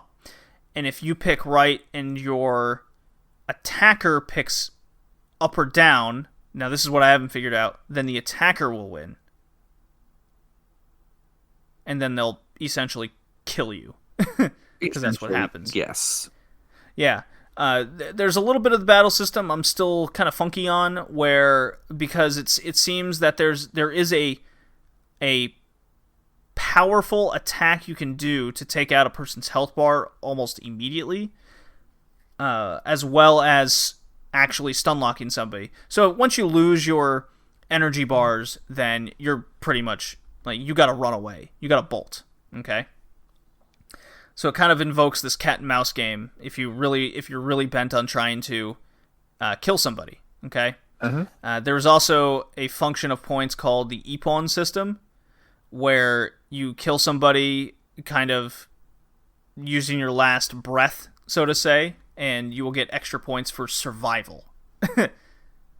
So kind of one of my strategies was, once I get, I would kind of seek out someone mid-battle and interfere and try to steal with my health low, and that will give me an E-pawn. That's why you saw me winning all the time, Jay. You're a dick is what you're saying. Yes. Although with Kay, when we were playing, I was only going after him, which is really funny. Does he know this? Oh yeah, I was talking to him. I was like, "Where are you, Kay? I'm coming for you. I'm gonna get you. Gonna get you." Yeah. So there's a lot of shit talking. It's a lot of fun. It's a fun little game. It's free, which is a bonus. It's free to play. Free to play. Can't emphasize that enough. Totally free. It's low on gigs. I think it was like, what, 2? Yeah. Yeah. You don't need the Nintendo little network subscription either. Which was a godsend. So that's amazing. And it does have microtransactions. But they're optional. You don't have to do them. It's mostly just for cosmetics. I can't believe I'm saying this. Because the game's free, okay? Uh-huh. And nothing in the game is set for pay to win. Uh-huh. You're fine with the microtransactions? You know, I still don't quite approve. I think I had that same kind of... Look, I've said in the past, like, microtransactions for cosmetics are fine. If you want to spend money to get a helmet, that's fine. If you want to spend money to get, like, a jacket, that's fine. If you're paying to win... Well, here's the other thing. That's a problem. When you're playing the game, you unlock things as well. You unlock cosmetics. So I'm like, okay, cool. So if you want the extra little stupid shit, you can buy it. I guess you could buy that, okay? And Nintendo, I believe, has a lot of parental restrictions, so you can't just use your mom's credit card willy-nilly. I mean, I'm sure kids find a way. We all were kids at one point. Indeed. Yeah. What I did, Jay, was there is a story mode in the game, and it's $4, for, I guess, the quote-unquote Season 1 story. I do wish the menu was better. I don't like the main hub menu. There's no text. It's all just icons, and you don't really know what the icons are until you're over it and learning it. So, story mode's nothing to write home about. It's very Splatoon-esque in that way. The story is told through this neat little comic book thing, interactive comic book, so that's kind of funny. It's definitely more geared towards children. The first 2 levels, I was like, okay, first one's a tutorial, second one has a cool little boss battle situation, and the third one is a Assassin's Creed follow the person without being noticed mission the entire time, which was horrible. So, and I haven't played much past that. So, I pumped $4 into the game. Did you get $4? Probably as much. I definitely got more than $4 worth of enjoyment. I mean, just that one little game night you and I had, that was worth the $4 in itself right there. Yep. But yeah, this game is immediately dropped from my happy B tier till C because of the online region lock. That's fucking stupid and shouldn't ever happen in the year 2020. That is true. However, with that being said, it was still a hell of a lot of fun to talk and just talk crap over Discord while we're playing it. Yes. So, with that being said, should we make that an after AEW party thing every week? I mean, I'd be down. I would also for a few games after AEW. Yeah. Yeah, I would probably also be down. So if anyone wants to come play with us after AEW, just hit us up and get our Nintendo Network. Mostly JD, because I live in Australia and you probably can't play with me. Right. So I'm saying this right now. Retroactively, if they fix the region lock thing, it's a B. It'll go back up to a B. For sure. At the moment, right now it's C. So I will put that in locked. Ninjala. We have a lot of C tier games this year. Well, maybe it's been an average year. Yeah, well. Yeah, it kind of has, really, hasn't it? Yeah. Yeah. I'm hoping this month is better. We've got a couple of interesting things this month, but we'll get to that when we get to it. Oh, yeah, when we do our little preview. Yeah. Okay. All right, Jay. Last of Us 2. Part 2. It's not like we tried to do this the other day after the actual recording. No, not at all. Yeah. Forgive Jay's audio in case it comes in scratchy, but this is our, I think, 3rd or 4th attempt recording Last of Us Part 2. It's almost like this game doesn't want to be reviewed. It's entirely possible. Anyway, you wanted to break this down into, 3 different segments? Yes. So I wanted to hit the story last, because that's the most controversial part, I suppose. What people have the most issues with. But I also have it split between graphics and gameplay. Right. Okay? But yeah, my mom and I talked 49 minutes over The Last of Us 2, non-spoiler. That's how we started off this podcast. And now here you and I are, Jay, 2 people that have... What was that? My dog's barking. Jesus. It sounded like someone stabbed the dog or something, like in Last of Us 2. Yeah. You kill a lot of dogs in this game. You sure do. Therefore, it is a 0 out of 10. Ah. So, graphically, this is top fucking notch. The entire game. Top to bottom. Agreed? Agreed. Seamless transitions and cutscenes. This level of detail is unlike anything I've ever seen. There's cracking of ice, indentions in mud, the flowing of grass tops that of what I saw in The Witcher 3. That was kind of like that's like the top bar that I've set in my gaming experience. But the environmental presence in this game, Jay, environmental immersion is the word I'm using. You know what that is? I think so. Well, tell me what you think it means. All right. Does it mean like you being emerged and not being able to tell things apart from, I don't know. You're not very good at this. No, I'm not. So environmental immersion is your sense of wonder and being a part of the world in front of you. Okay? Yeah, okay. I wouldn't have gotten that. Well, that's my definition of it. Okay? Right. So, like, when you first get to Seattle and you see all the buildings and you know and you have your map and you can look up, see the direction you need to go, and it's as simple as that, right? And then it's the sense of setting the game up for these environmental emotional journeys that you go through. So I've written down a few parts of the game where you heavily get this environmental immersion because it's such an important part. In a way, The Last of Us 2, if it like didn't have this story at all, the immersion is so good that it's almost not even needed, right? The story in certain parts does add to it a lot because of how you feel, what the characters feel throughout the journey. So I already mentioned the arrival in Seattle, and you see all the buildings and everything. And side note on the buildings, before I get to other parts. So I was playing just before Last of Us 2 came out, and I'm still sort of playing it, is Panzer Dragoon Saga. Never heard of it.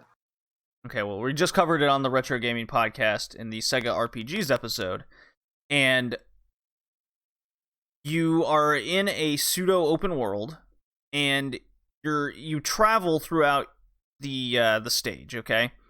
But because of the limitations of gaming back then, you would have to kind of more or less open a map, try and fill it out, think of a direction you want to go, and then you would go in that what you think is the direction of the game because you can't see that far, and then hope everything renders in what you think and direction you need to go. So in modern games today, you already see all of it in front of you. Horizon Zero Dawn, Zelda Breath of the Wild is probably the greatest example of that. Oh, look, there's a flying bird in the distance. I'm going to go that direction. There you go. Right? That's what you get in many sections of this game. You know, Ellie points to the hospital where she wants to go, and she thinks Abby's there. So the camera will kind of pan upwards. Oh, that's the direction of the hospital. Go that way. Because you already you've got to make your own way there. And you make your own way there. You don't need a map. Gotcha.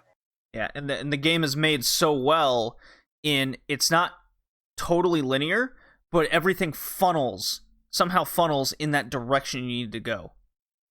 Right. Okay. Yeah. Yeah, no, Yep. I wouldn't have been able to explain it that well, so yes, I 100% agree. So, other environmental immersion, excellent areas is driving the boat in the sunken areas of Seattle while it's raining, and then it leads up to a massive thunderstorm, almost like a hurricane's going off. You burst out into the ocean, the waves are crashing down on you, thunder and lightning it's just that environment is in it itself is inducing fear because that's what you think the character is going through. Yeah. Also, I hated the boat controls. Yeah, I don't understand why. It controlled like a boat. I don't know. Like, I've been playing that many games lately. Like, I didn't like the Halo controls. Have you never driven a boat before? No. No. It's the control scheme they had for the boat. Like, I didn't like the Halo sort of setup to it because it was like the Halo kind of Warthog controls. Which, like, if I had been playing Halo before this, I wouldn't have had a problem. But I don't know. I just didn't like controls.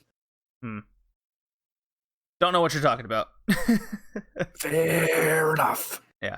Have you driven a boat? I have driven a boat before. Yeah. The more you know. Yeah. So yeah, that whole scene and sequence of her getting to the aquarium and the waves crashing on the boat, really, really cool scene. I thought another cool scene was the park with it's kind of like turned into an overgrown forest over times of sorts, elongated grass. It's almost like a Jurassic Park scene, and that's when the game introduces the third-party group known as the Scars. Okay. Ooh, ominous. Yeah, so you got the tall grass, you got all the things, and they're using whistles as a form of their communication. It's really wild stuff. It's all of that. The environment itself provides that extra atmosphere and fear to it all. Yeah. Do you have any other example? I got a couple more listed, but I want to know if things are coming up to you now of certain things. Because you could really argue that every section of the game kind of presents its own immersive techniques. Yeah, did the island with Abby was another one. At least I thought it was. The island with Abby? You mean... Yeah, like when you're at the Scars Island. Yeah, where they did almost nothing in it in the game? Yeah, but like you gotta admit, it felt like a completely different area to everything else. Yeah, it felt like they should have spent more time on the island. Yeah, that's entirely possible. Yeah, wouldn't be a podcast without your mom in the background, would it? No, do you want to pause it? No, it's fine. We'll just keep going. Okay. We've tried to record this enough. I'm sick of it. This game doesn't deserve a fifth try. No, it shouldn't. You should wish you're happy about that. It's about that. No? Okay. That's fine. I'm trying to listen to the background. No, you're not. Go. So, the Seattle skyscraper was a cool scene. And if you've noticed, there's only those couple 2-3 scenes I listed with Ellie of these cool sections. Everything else is Abby's section, the second half of the game. Okay, the Seattle skyscraper, where you have to ascend to the top of one and then back down another. And you have to go across the what? I freaking loved that part. Like it was so, and it reminded me kind of Mirror's Edge to an extent. Okay, yeah, I know what you're talking about. Yeah, but oh boy, the balancing mechanic I did not have fun with. I didn't have a problem with it. Did it induce because they try to tell you that Abby has vertigo, and then they make fun of her for it, like it's her made-up fear of heights. Very strange choice. Look, everyone's got their own weakness. Maybe this is just hers. Because let's be honest here, she is built like a freaking tank. She works out. She works out.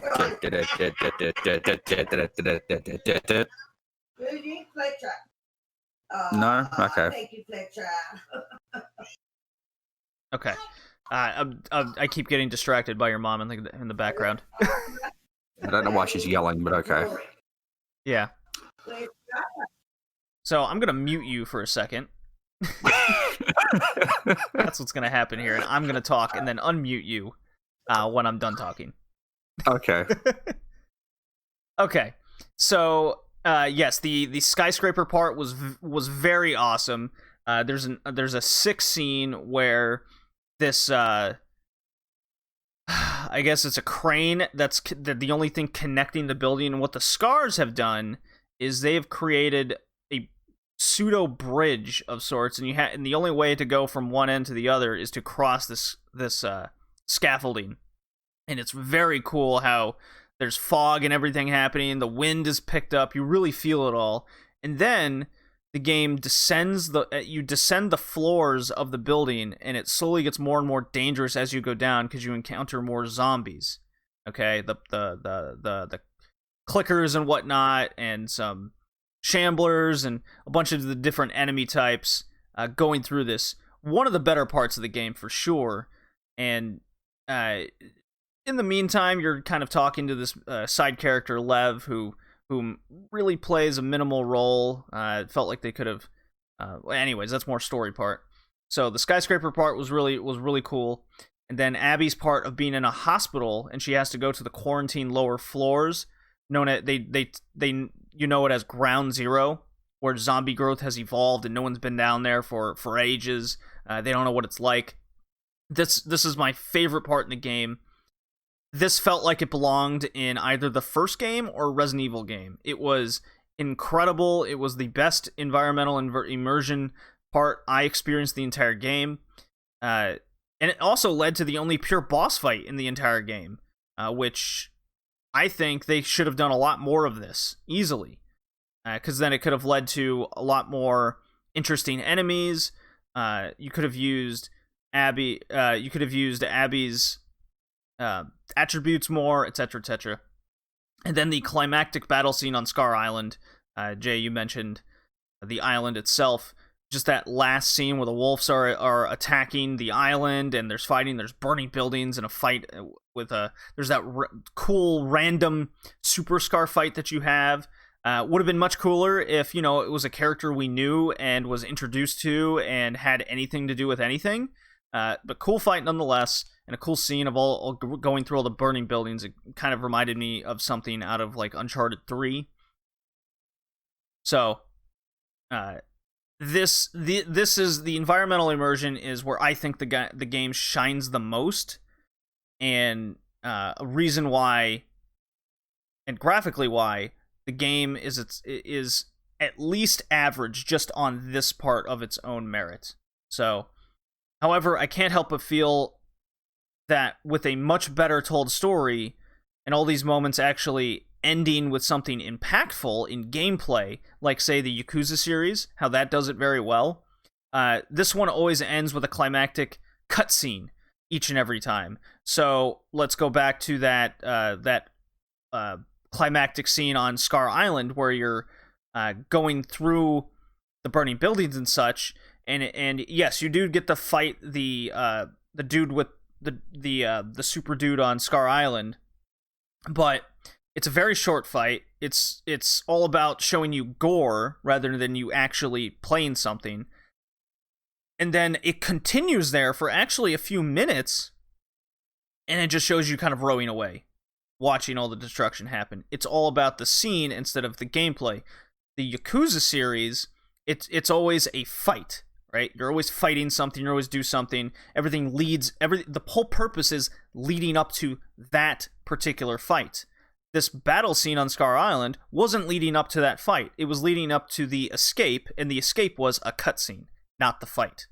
So that's where the Yakuza series separates itself as something of a better told story with gameplay, rather than what the Last of Us Part 2 here did with cutscenes, with making the gameplay secondary or even third in a lot of cases. So Jay, I'm going to take you off mute. I hope your mom's not talking, and you can kind of give me your thoughts over everything I just said. I'm going to swap over to my phone so I can go into a different area of the house. Well, she doesn't seem to be too loud right now, so keep going. That's because someone else is talking on the phone. Oh, good. So perfect time. Go. Ah. Like I said, I'm going to swap over to my phone. Give me a minute. This is good comedy. All right, hang on. I'll swap over to my phone. Drag me back into the call. Okay, all right. Jay's going to try and salvage this moment as he swaps over. Okay. Jay, you there? I'm here. Wow. Okay, so the cracking's gone as well. Why does my phone sound better than my friggin' snowball? I don't know. Moving on. Yeah, no, like, you're absolutely right. The only thing that had the boss fight was the, what do they call it, the ground zero area in the basement, which was freaking awesome. Kind of wish you got built up to a little bit more, but, got to do what you got to do, I guess. Well, there was a lot of hints and things. I mean, they kind of hinted at you right away. You don't know what fucking down there. You don't know what's evolved, right? Yeah, but I don't know, like, I guess they might miss opportunity. They could have done some more foreshadowing. Well, I mean, they foreshadowed what was going to happen, because after you got the generator going, something like bursted through the wall and crawled through. And you're like, what is in there? And then Abby has to go through there, and you're like, it's... So yeah, actually, you're right. I completely forgot that part. Yeah. But, yeah, like, we had this problem with friggin' Resident Evil 3, like, cutscenes and them taking the ability away from you to finish stuff. Yes, you yourself are not finishing what's happening. And that again, yeah, you're right. That was a problem we had in Resident Evil 3. We're not saying it's horrible. It's just why make the decision to take that away from the experience? Because that's what's happening. You're taking away from the experience. You want us to do the ooh and ah rather than something. Pull the trigger. Yeah, exactly. We're not pulling the trigger yet. Yeah. Like, why am I not physically rowing away from the island? Yeah. Right? And being able to see it all, and then it just pans out from there. That's how it should do. So, big bummer on Last of Us Part 2, but some really cool sets nonetheless. Gameplay. Let's talk about gameplay. Unless you have something to add to graphics and whatnot. Jay? Jay, did you disappear? Oh, Jay disappeared. Jay, you're back. I don't know what happened. Why is my phone freaking hate me? Everything's going wrong. Gameplay. Let's talk about gameplay. Gameplay was solid. Gameplay was good. You didn't like this being forced into sort of a stealthy sort of play, which I get why they did it, but sometimes I just wanted to let things burn. So I thought the way the game plays is very solid, okay? But it's exactly like the first game. But now with less and adds really nothing, okay? They don't add anything. Like, it was just basic weapons, a knife. Abby gets a shiv, but you have to make it, so she doesn't have a knife, I guess. The AI is fucking awesome, though. Like, there's flanking by the wolves. The scars communicate through the whistle, so if you kill one mid-whistle, the others realize this and head straight to that area. Like, that shit was awesome. You're absolutely right. The dogs... I killed so many puppers in this game, dude, and it made me feel bad. Well, they shouldn't be assholes. Well, they shouldn't friggin' like this. I don't like killing dogs. Well, this game trained me and conditioned me to hate dogs. Did it also train you? By the way, I just wanted to throw this out there. By the end of this game, dude, Lev was an orphan. Therefore, you must not like this game. You're right. She was an orphan. Boy. Well, I did think Lev was a dumbass. So. Yeah. Yeah, no, I mean, yeah. No arguments here. I like the fact that they differentiated, like, certain weapons for, like, the certain people, like Ellie. Oh, I think Jay just cut out again. What a disaster. Oh, Last of Us 2. Last of Us Part 2. You've done this to us. I wonder how long it'll take for him to come back. Oh my god. This is amazing. The best. Boy. Okay. Hey, Jay. Dude, this is freaking terrible. What's going on? Lots of problems. So... Why do I keep getting kicked out of the freaking call? So where was I? I don't remember. I'm too distracted by you getting kicked out. Well, are you kicking me, or is it just being retarded? No, it's just being stupid. Okay. So what I was saying was, I like the fact that, like, each person had the different loadouts. Like, they didn't have the exact same weapons. Like, Abby gets the crossbow and Ellie gets the normal bow. And, like, they did play differently. They didn't have the same feel to them. Oh, yes. Yes, I agree with that. Absolutely. You know what? You're right, Jay. You're right. Like, as we established before, Ellie, which was established in the first game, has the switchblade, but, like, as you said, Abby has to make the shivs, which may click as a threat again. I couldn't help but realize. Because they were not a threat while you were Ellie. No. Well, actually, zombies in general during this game were secondary. They were not... They played almost zero importance. I don't know if you felt this, but the only part I ever felt fear in this game, like true fear of the zombies, or you can throw people in there too, or the without the environment, it was that underground medical area, Ground Zero. That was the only part where I felt fear, because it was setting up tension and anticipating this big thing that I'm going to encounter. That was the only time I felt fear. Everything else was, it's more clickers. I'll probably get jump scared. Whatever. Oh no, a clicker is coming at me from right ahead while I'm trying to sneak through this very narrow corridor. Right. It was just always a jump scare. It was dumb. Because then I stopped getting jump scared. Because I just expected it. They introduced the shamblers in a way which made them sound scary, and then like you see them and you're like, okay, this isn't even as bad as a friggin' bloater.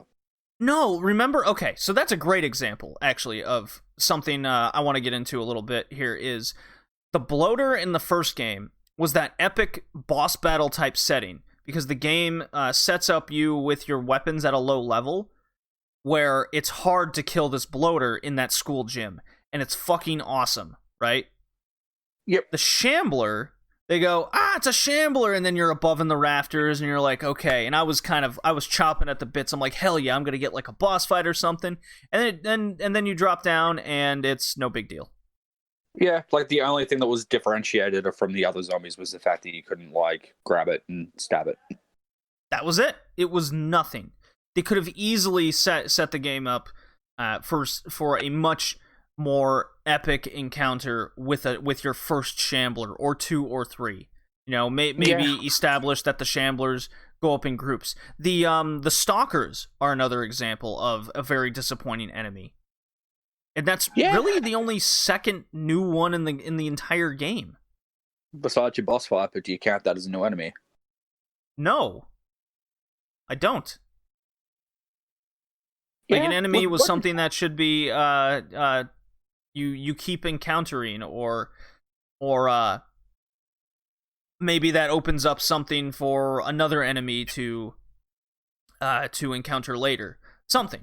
Look, the 3 or 4 times that the 3 or 4 times in the game, the bloaters were a thing. Like, they were not easy to deal with. Like, they weren't as bad as the first game because they came in later, but they were still kind of a challenge. I mean, okay, so there was a shambler boss fight, I remember, when you get to, like, the arcade area in the bar. You remember that?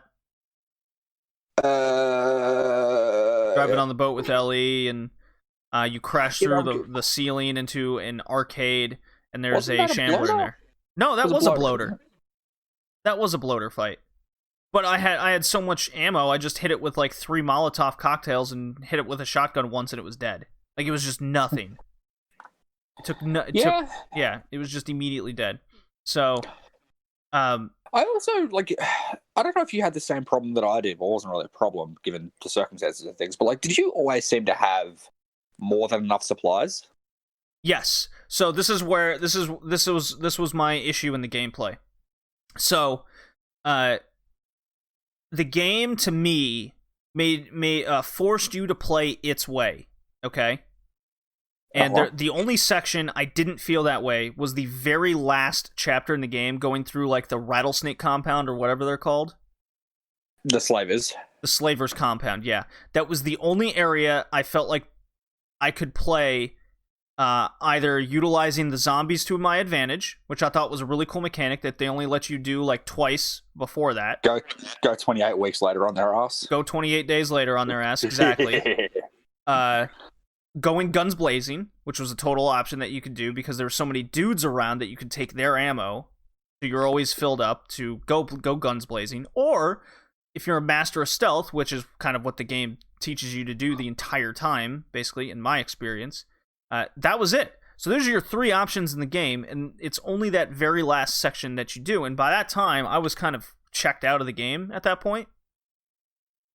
So most of my experiences were being forced to play one of those ways.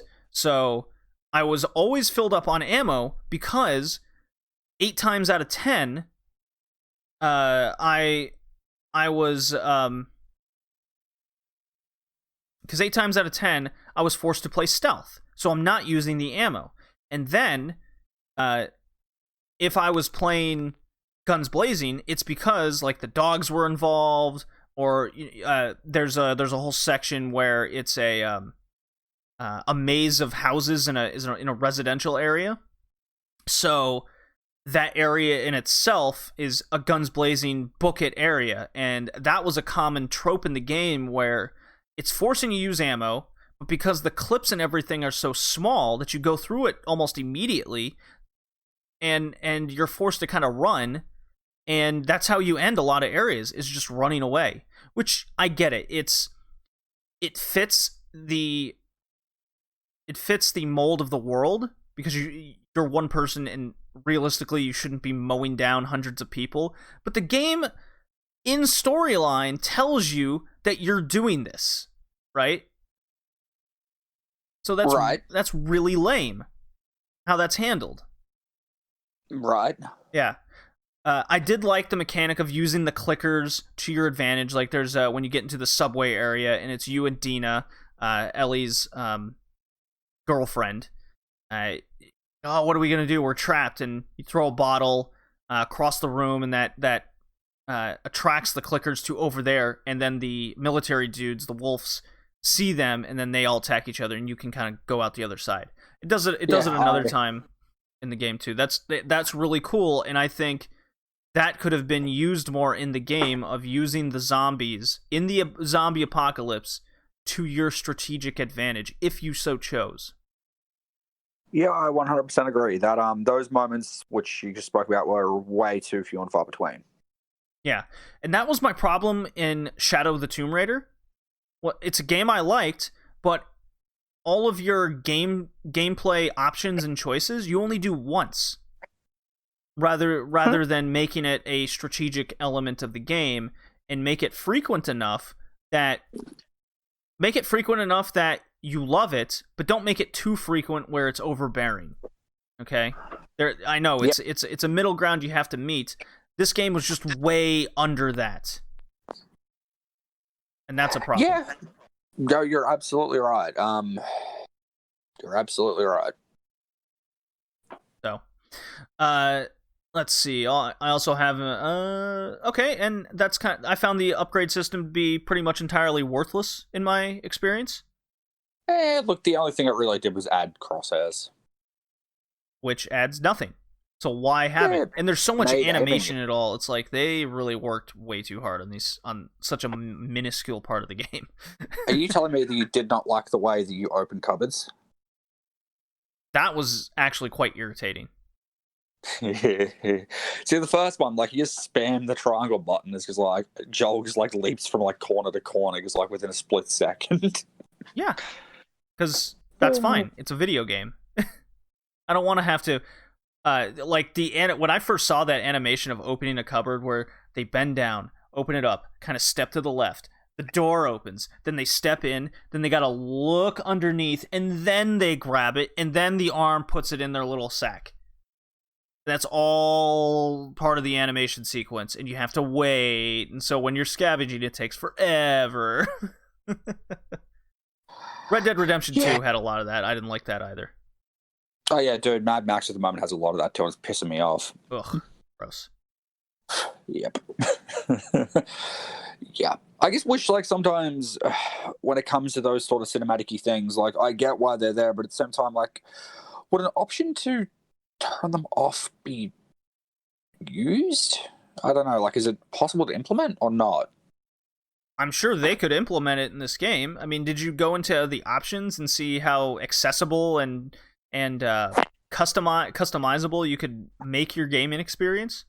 That is one thing I will give this game credit for. Like, it was very user-friendly. Like, if you wanted to have the collectibles read to you, they would read it to you because you're lazy. Very true. If you wanted to, like, make the game accessible for colorblind people, it would do that. Like, it had a lot of settings in this game to make it like accessible for anyone, pretty much. Yeah. So, and more games, like, I appreciated that. Like, if it's not too hard to implement, like, maybe more games should implement that sort of thing. But at the same time, like, maybe go a little bit easier on the unnecessary pulling the gun apart, friggin' clean it, stroke it, pet it. Give it some love, and then put it back in your bag so you can shoot it once and then run out of ammo. Right. Oh, yeah, exactly. Look, so Jay, it's a fine game. Go ahead. All right. So we both have our pros and cons, and we haven't even talked about the story. Well, AEW's in 20 minutes, so we have time to talk about the story. Yes, we do. Okay. So, I'm going to go through my thought process of the story. Okay?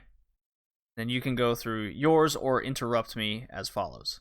How does that sound? Or do you just want to get your stuff out of the way? Because I have notes.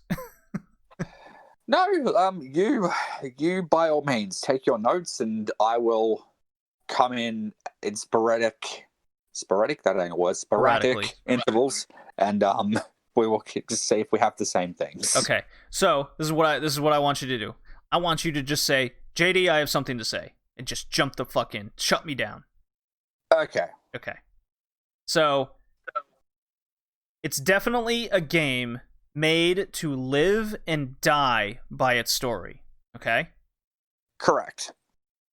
So, if a game's story is the most important part about how you do and react to everything in the game, then you have to implement this and write this well.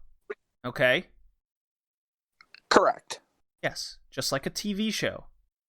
If the TV show has a good idea, the idea means nothing if it's not executed properly. The Witcher 3 on Netflix is a good story that has good characters, but the beginning makes no fucking sense. I haven't seen that show yet. Yeah, that's just kind of one example that a lot of people have seen. Okay? Fair enough. So, the first Last of Us was a game with excellent characters, a compelling story, good pacing, the journey across the country matched up with evolving gameplay. And I have to say, The Last of Us 2 has arguably none of that. Wait, hold on. There's a journey across the country? In the first one. Yeah, the second one also has a journey across the country. Well, the journey is across some of the country and all of Seattle. That is the journey. Okay? Well, maybe Seattle is a country. But what do you experience on this journey? So the journey across the country in the first game was the growth and connection of Joel and Ellie. Okay? Correct. That is why we grew to love these characters so much. What is our journey in The Last of Us Part 2? Revenge. What else? That's it. That's it. Exactly. So your whole purpose is this revenge plot. Very, very lazy, weak story element. Okay? Now, not to say you can't make something grand and adventurous out of it all. I just watched Vinland Saga. I've read Vinland Saga. That's a revenge story. But guess what? The outerline plot of it all is an epic adventure and has more to it than just revenge. This just has revenge. Yep. Sometimes it's a story, not the destination. Right. So, now that I've said that, this game doesn't give two shits about characters, nor character arcs, especially the ones from the first game.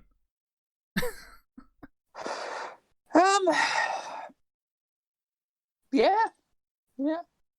because they focus more on the new characters. Yeah, you're absolutely right. Yeah, they absolutely focus on the new characters. They beat down the previous ones. Joel has his death at the beginning of the game, and the rest is essentially spitting on him, setting up an Ellie revenge plot.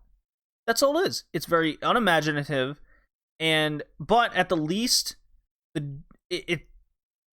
it's heading. So you would think that the journey of Ellie of like self-discovery and maybe self-realization and growth over the time is the journey, right? Or heading to the big payoff at the end would be good. Did you get any of that? No.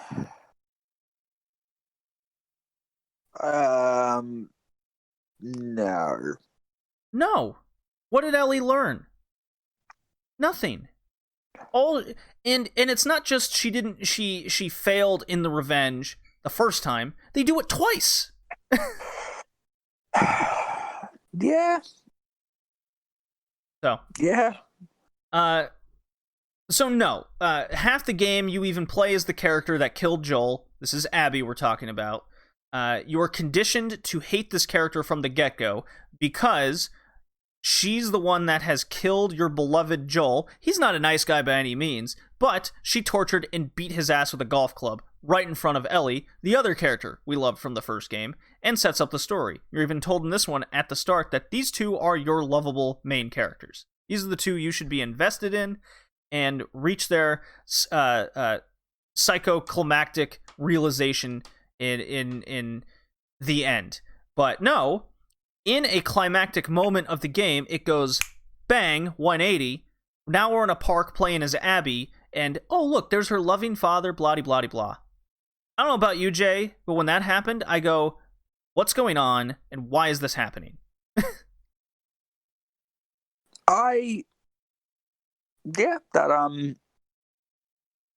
Pretty much, yeah.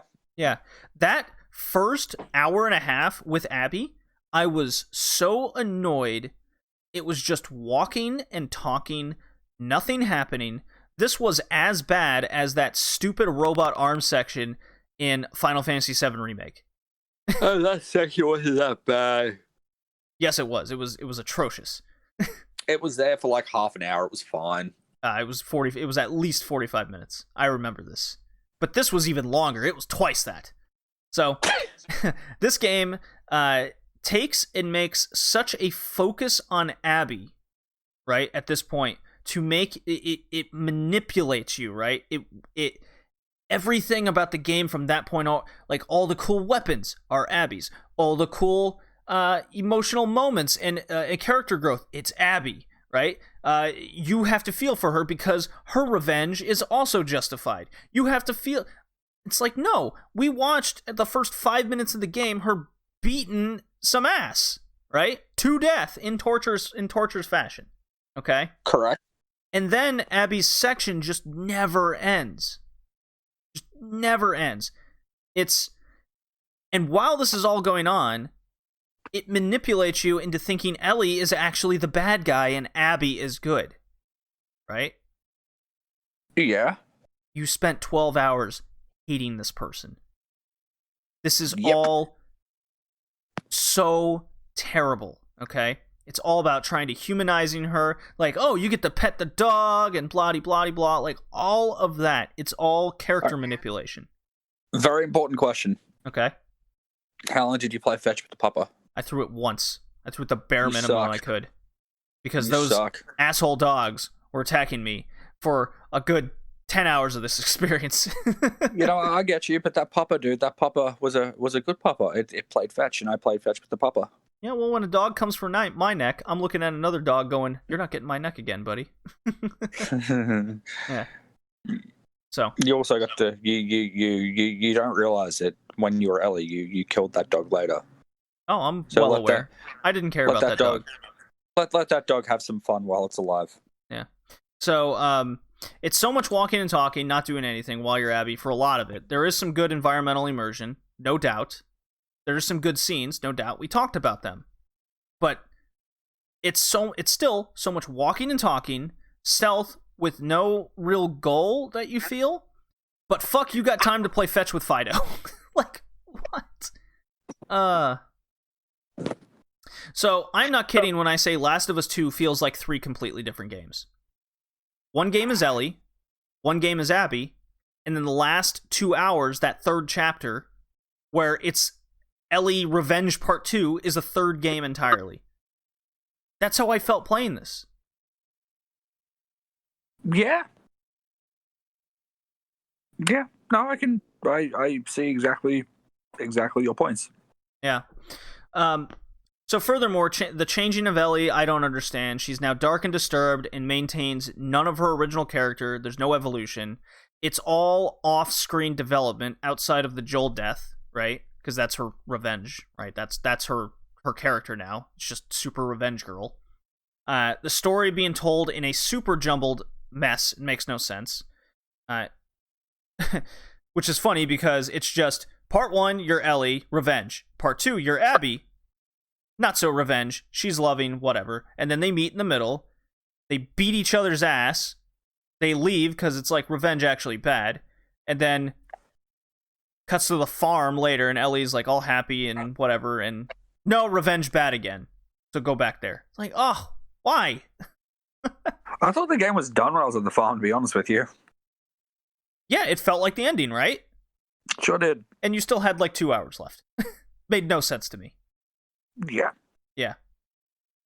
So, let's see here. So top of my head, before the game even came out, I had, probably like many people out there, many theories on the story, where this could go, and for fun, let's include how the game starts with introducing Joel and Ellie living in Jackson, Wyoming, okay? I even played this game with my mom, because she only played X amount, she only, quote-unquote, played X amount of it, and when I informed her, like, what the rest of the game was, I wish I had this on tape, Jay. I really do. I told her at the halfway point in the game, when they finally meet, it cuts, and you go back 3 days, and now you play as Abby. And she goes, what? Why the fuck would I want to play as that bitch? That's amazing. It was, I was dying. And that's the point, right? You don't want to play as her. You never do. Yeah. No. The only way that would have worked is if you're intertwining the stories as you play the game. Kind of like GTA? Yes. You know what? Grand Theft Auto 5 is a great example of intertwining stories and characters. And it's, hey, look at me, it's not, it's not even set up to be that in as grandiose as this one. This would have been a good game to do that in, you know? So I thought, okay, we're in Jackson. How will Ellie's immunity impact the story now? What about Joel and Ellie's rift in their relationship when Ellie finds out, which they tackle, but it leads to nothing, right? A huge part of the ending that's from the first game. That's a huge part of it. How will the introduction of new characters impact our cast? Well, as it turns out, you should only care about the new characters and forget about the cast. They impact them in no way. Maybe The Last of Us 3 is going to be about Abby. Oh, it for sure is. She's the one that's now off into the distance with Lev and whatever. So, I thought, the more I was playing the game, I thought, okay, we're gonna get the scars and the cult. We're gonna get a whole thing about them. It has this big religious tone. So here I am thinking, oh, I bet this woman's immune. I bet she has like maybe it's a drug-filled society and it's all controlled and something along those lines. And then in just a passing conversation with our character Lev, we're just walking with Abby, and Lev just goes, oh yeah, she died years ago, and the people are just using the text to do their own thing. I'm like, what the fuck? You can't even do that right, this stupid game. Yeah, I also thought she was going to be immune. So, but you're right, she's dead. Yeah, she's dead, whatever. Forget about her. That's not important. It's just another group of people. So, they're just here to be your enemies. Someone's calling me. And my phone freaking out. Okay, that's probably nothing. So let's talk about the ending. We got 5 minutes left before AEW. First, Abby lets Ellie live, and then a seemingly unnecessary final chapter with Ellie traveling again for revenge. And then Ellie lets Abby live because she can't do it. And then she goes back to the farm. Everyone's gone. She's all alone. She's missing 2 fingers. We don't know what happened to Abby. She left on the boat because she was in the slavers' compound for a while. We don't know what happened to her there. Tortured. And then the game isn't over because it's got to show Ellie on the farm, all broken, alone on the stupid farm. And then she puts the guitar away. It's like, why? All of this. All of it meant nothing. All of it meant nothing. Yeah. Yeah, pretty much. So, my thoughts on the story was it was a horribly implemented, poorly executed piece of shit. But I liked a lot of the gameplay. The graphics were among the best. Those are my thoughts. Like, I loved a lot about the game, what it had to offer, but when the story was here, I just kind of was mute and checked out, and this was very subpar.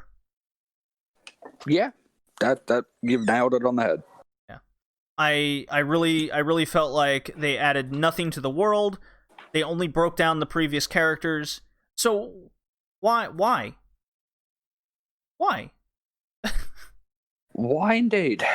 I don't understand. If you've watched any TV show at any point in time, if you've watched, like, people got mad at the end of Game of Thrones, that final season. People got mad at certain Star Wars stories, not meshing together properly. People got mad at Walking Dead. People got mad at Walking Dead. Why? Because the story fell apart, right? And you can say, it wasn't executed. It wasn't implemented. Yeah, because it's shit. That means it's shit. It didn't do its job. Okay, we got one more final thought. Jay, what was your big takeaway or critique of the story? Can we just get rid of Abby? Can we just pull it? I know Ellie forgives her and stuff, and it's a whole friggin'. Does she? Hold on, it's like a story of growth where oh no, revenge is not the answer. But can I just shoot her in the face? You know what? Now that you mention it, I thought when those two boats were there, and Ellie's on the beach and staring at one boat alone, and the other is Abby going in the distance. I thought the game was going to give you a choice to beat her ass and kill her, or let her live and you walk away on her own. Would you have beat her ass and killed her? I would have beat her ass and killed her. And then Ellie probably would have died because Lev would have shot her with a bow. I was expecting that to happen too. Yes, so was I. Yeah, that didn't happen. But no, the game didn't give you that choice. The game doesn't give you a choice for a lot of things. It's all about playing out this horribly executed story. It sure is. I give it a C. You give it a C. Okay. Look, gameplay's fine. Gameplay's fun. Gameplay's great. Well, besides the super animations of every little detail that you don't need, everything's fine. It works well. Game, it's fine. It's fun. But story-wise, it's a flaming pile of dog crap. So my mom actually gave it a C as well. I'm still gonna give it a B. But being that you and my mom gave it C's, it's overall a C.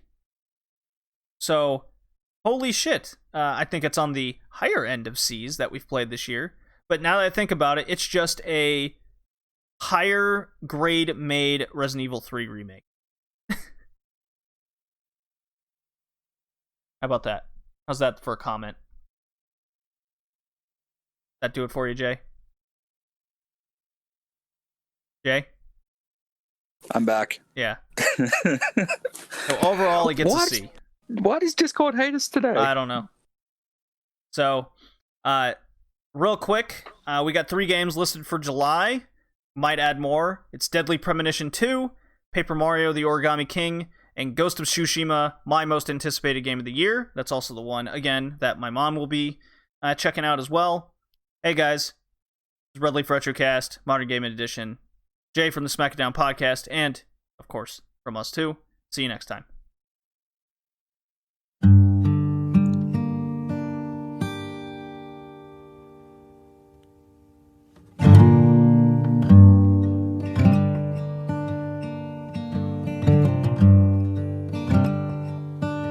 I'm just a poor, wayfaring stranger, traveling through this world of woe. There is no sickness, no toil, nor danger in that bright land to which I go.